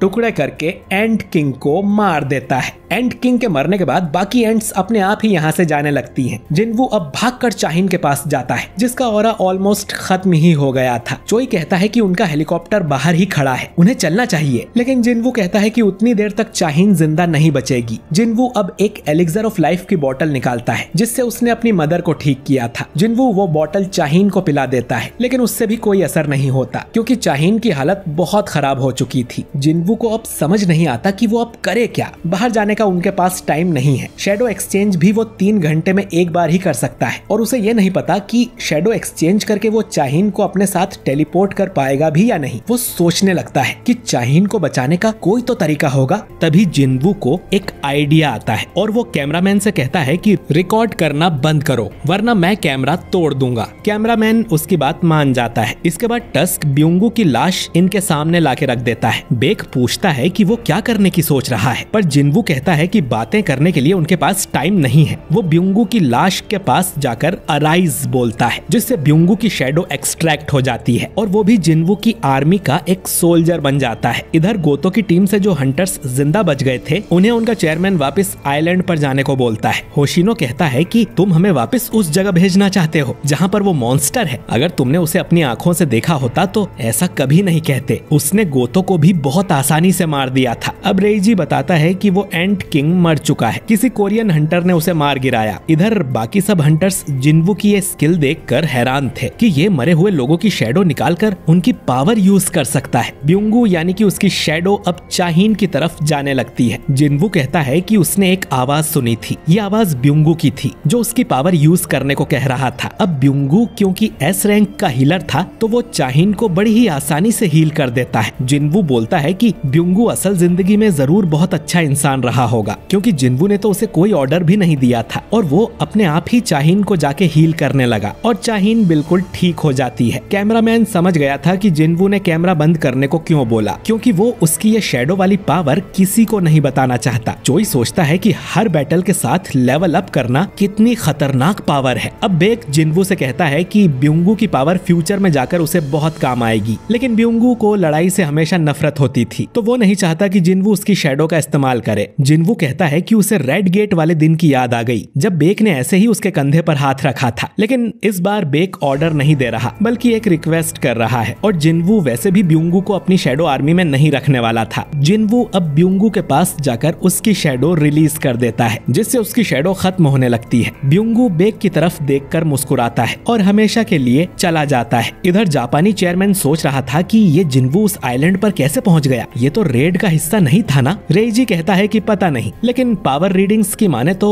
वो अचानक ही आइलैंड पर प्रकट हो गया था। चेयरमैन गुस्से में सोचता है कि उसने 7 एस रैंक हंटर भी खो दिए और फाइनल बॉस को भी कोरियन हंटर ने मारा। रेइजी पूछता है कि उन्हें प्लान 9 एक्टिवेट करना है या नहीं। अगर हमारे और हंटर मारे गए तो हमारा देश बहुत कमजोर हो जाएगा और हमारे देश में खुलने वाले गेट्स को ही हम नहीं संभाल पाएंगे। चेयरमैन कहता है कि तुरंत वहाँ से वापस आ जाओ, और बहुत गुस्से में अपना फोन तोड़ देता है। एंट किंग और क्वीन के मरने के बाद बाकी बची एंट्स इधर उधर उड़ने लगती हैं, और जो सारे जहाज आइलैंड को घेरे हुए थे उनके हंटर्स इन्हें मारने की कोशिश करते हैं, क्योंकि अब उनका कोई लीडर नहीं है, तो वो कुछ भी कर सकती हैं और उड़कर शहरों की तरफ भी जा सकती हैं। इधर सारे कोरियन हंटर्स भी गुफा से निकलकर अपने हेलीकॉप्टर में बैठ जाते हैं। चोई कहता है कि तुरंत यहाँ से निकलो। एक हंटर पूछता है कि जिन्वू कहाँ पर है, तो चोई बताता है कि वो यहीं रहेगा, बाकी बचे अंडे और एंट्स को खत्म करने के लिए, और हमारी जो हालत है हम यहाँ रुककर उसकी मुश्किल ही बढ़ाएंगे। चाहिन अब खतरे से बाहर है, लेकिन फिर भी उन्हें उसे हॉस्पिटल ले जाना होगा। इसके बाद ये लोग यहाँ से चले जाते हैं। इधर टस्क अपनी आग से अंडों को जलाने लगता है और उनसे भी जिन्वू लेवल अप हो रहा था। इसके बाद जिन्वू डीमन मोनार्क की सोर्ड निकालता है और उससे एक ही बार में कई सारी एंट्स को मार देता है। बाकी का काम वो अपने शैडो सोल्जर्स पे छोड़ देता है और वो सब भी एंट्स को मारना शुरू कर देते हैं, और जिन्वू का लेवल अब 100 हो गया गया था। इसके बाद जिन्वू एंट किंग की लाश के पास जाता है, जिसके मरने के बाद भी जिन्वू को पावरफुल ऑरा महसूस हो रहा था। जिन्वू अब एंट किंग की शैडो एक्सट्रैक्ट करने के लिए अराइज बोलता है, लेकिन अचानक ही वो किसी अंधेरी जगह में पहुंच जाता है जहां वो कुछ भी महसूस नहीं कर पा रहा था। लेकिन अगले ही पल वो वापस असली दुनिया में पहुंच जाता है और उसके सामने एंट किंग की शैडो प्रकट होती है और वो भी अब जिन्वू की आर्मी का हिस्सा बन गया है। जिन्वू अब बाकी की एंट्स को अराइज करने जाने लगता है, लेकिन तभी एंट किंग बोलता है कि मेरे मालिक,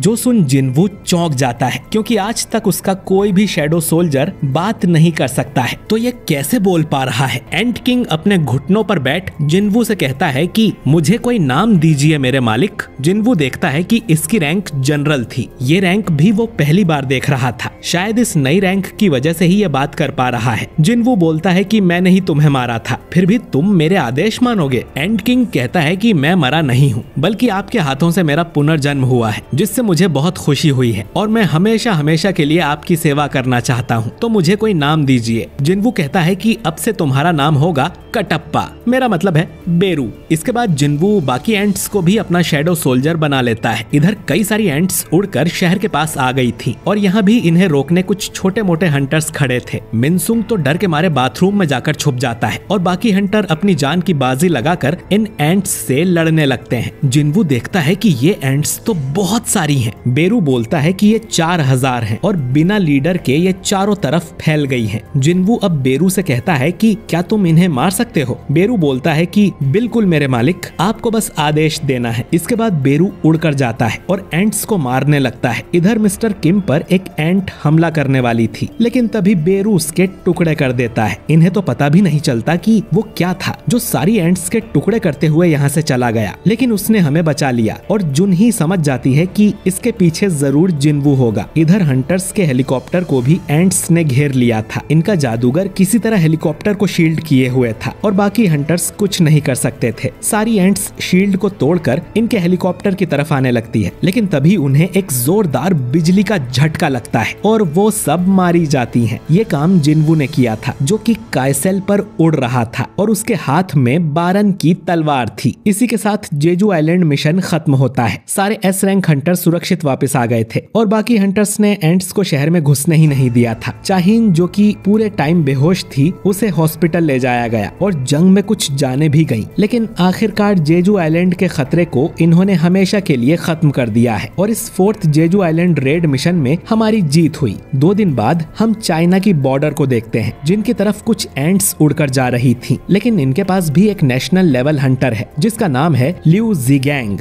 वो अपनी तलवार से एक वार करता है और आसमान में बड़ा धमाका होता है जिसमें सारी एंट्स खत्म हो जाती हैं। लिu कहता है कि कितनी शर्म की बात है कि मुझे एंट किंग की जगह इन मच्छरों को मारना पड़ रहा है। मुझे वहाँ जाने दिया होता तो बहुत मजा आता। रेड को अब कुछ दिन बीत जाते हैं। जो लोग रेड में मारे गए थे उनके लिए एक मेमोरियल बनाया जाता है। सभी हंटर्स और ढेर सारे लोग यहाँ पर आए थे। जिन्वू भी यहाँ फूल चढ़ाने आता है और पूरी दुनिया को पता चल गया था कि ये रेड जिन्वू की वजह से ही कामयाब हुई है। कुछ लोग उसे हीरो बोल रहे थे, लेकिन कुछ लोगों का कहना था कि अगर जिन्वू शुरू में ही हंटर के साथ गया होता तो इतने लोग भी नहीं मरते, लेकिन वो तो ऑरा फार्मिंग करने बिल्डिंग की छत पर चढ़ा हुआ था। बेक जिन्वू से कहता है कि अपना सिर ऊंचा रखो, चाहे लोग कुछ भी कहें, हमारी जीत तुम्हारी वजह से हुई है। जिन्वू यहाँ से जाने लगता है और हम देखते हैं कि चाहिन उसे देख रही थी। इसके बाद चेयरमैन गनही जिन्वू का शुक्रिया अदा करते हैं। जिन्वू कहता है कि अगर वो पहले ही उनके साथ गया होता तो शायद ब्युंगू आज जिंदा होता। गनही बोलते हैं कि पर तुम्हारी वजह से बाकी एस रैंक हंटर्स और हमारा देश सही सलामत है। ये बहुत बड़ी बात है और इसके लिए उसे इनाम भी मिलेगा। इसके बाद गनही पूछता है कि जिन्वू ने आगे का क्या सोचा है, क्योंकि अब उसकी पावर पूरी दुनिया ने देख ली है तो जनता अब उसे अकेली नहीं छोड़ेगी। कुछ लोग उसे अपनी गिल्ड में भर्ती भी करना चाहेंगे, इसीलिए इनका जानना जरूरी है कि जिन्वू अब क्या करने की सोच रहा है। जिन्वू अब कहता है कि वो अपनी खुद की गिल्ड शुरू करना चाहता है। इधर हम जेजू आइलैंड को देखते हैं जहाँ पर नाइट्स गिल्ड के हंटर्स मौजूद थे। जोंगसू कहता है कि वो यहाँ देखने आए हैं कि कोई एंट बचा तो नहीं और कोई इम्पोर्टेंट आइटम हो तो उसे भी ये कलेक्ट कर सकें। एसोसिएशन को इन पर भरोसा है, इसीलिए इन्हें यहाँ भेजा गया है और एक असली मर्द अपना काम ईमानदारी से करता है बिना कोई फालतू सवाल किए। तभी गुफा में से एक आदमी निकलकर बाहर आता है। जोंगसू पूछता है कि वो कौन है और यहाँ क्या कर रहा है, लेकिन वो आदमी कोई अलग ही लैंग्वेज बोल रहा था जो इन्हें समझ नहीं आती। तभी गुफा में से एक दूसरा हाथ बाहर निकलता है जो चुटकी चुटकी बजाता है जिससे ये सारे हंटर्स बेहोश हो जाते हैं। ये दूसरा आदमी नीले कलर का था और उसने चुटकी बजा के इन सबको सुला दिया था। इसके बाद ये लोग कुछ अजीब सी बातें करते हैं कि कोई है जो इंसानों का साथ दे रहा है जबकि उसे नहीं देना चाहिए। शायद ये लोग जिन्वू की बात कर रहे थे और फिर दोनों ही अपने अपने पोर्टल खोल के यहाँ से चले जाते हैं और हम जिन्वू के फादर इल हुआन को देखते हैं जो छुप के ये सब देख रहा था। खैर, इधर जिन्वू को अपनी गिल्ड खोलने की परमिशन मिल गई थी और जिन्हो उनके लिए ऑफिस ढूंढने लगता है और सोंगी कहती है कि जिन्वू उसे भी हायर करे। जिन्वू ट्रैफिक में फंसा हुआ था, तभी उसे गन ही का कॉल आता है। वो बताता है कि जिन्वू जहाँ फंसा है उसके पास ही एक बी रैंक डंजन खुला है और इसीलिए वहाँ ट्रैफिक जाम लगा है और हंटर को वहाँ पहुँचने में थोड़ा टाइम लग सकता है। अब जिन्वू उस गेट के पास जाता है और अकेले ही उसमें एंटर कर लेता है, लेकिन उसके अंदर जाते ही ये मामूली गेट एक रेड गेट में बदल जाता है और जिन्वू अब एक बड़े से जंगल में फंस गया था। उसके सामने कई सारे मॉन्स्टर थे और जिन्वू अपनी शैडो आर्मी को समन करता है जो कि अब बहुत ज्यादा बड़ी हो चुकी थी और इनमें सबसे पावरफुल था बेरू और जिन्वू इन्हें अटैक करने का ऑर्डर देता है। इधर चाहीन कहती है कि उसे अब भी बहुत कुछ सीखना है। वो डंजन में कमजोर थी और दूसरे लोगों को उसे बचाना पड़ा। मुझे उस बाहुबली तक पहुंचना होगा, मुझे उसके साथ खड़ा होना है और इसके लिए मुझे और ज्यादा स्ट्रॉन्ग होना पड़ेगा। इसके बाद हमें सभी लोगों को दिखाया जाता है और ये सारे सीन फैन सर्विस के लिए डाले गए हैं क्योंकि ये आखिरी एपिसोड है। आखिर में हम एक बहुत ही तगड़ा शॉट देखते हैं जिसमें जिन्वू की आर्मी घुटनों पर बैठी थी और जिन्वू कहता है कि अगला शिकार कहाँ है और इसी के साथ सोलो लेवलिंग का सीजन 2 खत्म हो जाता है। तो दोस्तों, जिन्वू जो एक टाइम पर दुनिया का सबसे कमजोर हंटर हुआ करता था, उसे कुत्ता भी नहीं पूछता था। आज वो शायद दुनिया का सबसे स्ट्रॉन्ग हंटर बन चुका है। अब उसके सामने कौन आएगा ये तो अगले सीजन में ही पता चलेगा। आपको ये वीडियो और ये पूरा सीजन 2 कैसा लगा कमेंट करके जरूर बताइए और वीडियो अच्छा लगा हो तो इसे लाइक और शेयर कीजिए और अगर आप हमारे चैनल वाइपर एनीमे एक्सप्लेन्ड पर नए हैं तो हमारे चैनल को सब्सक्राइब करके बेल आइकन जरूर दबाइए। मैं मिलता हूँ आपसे बहुत ही जल्द अगले वीडियो के साथ। शुक्रिया।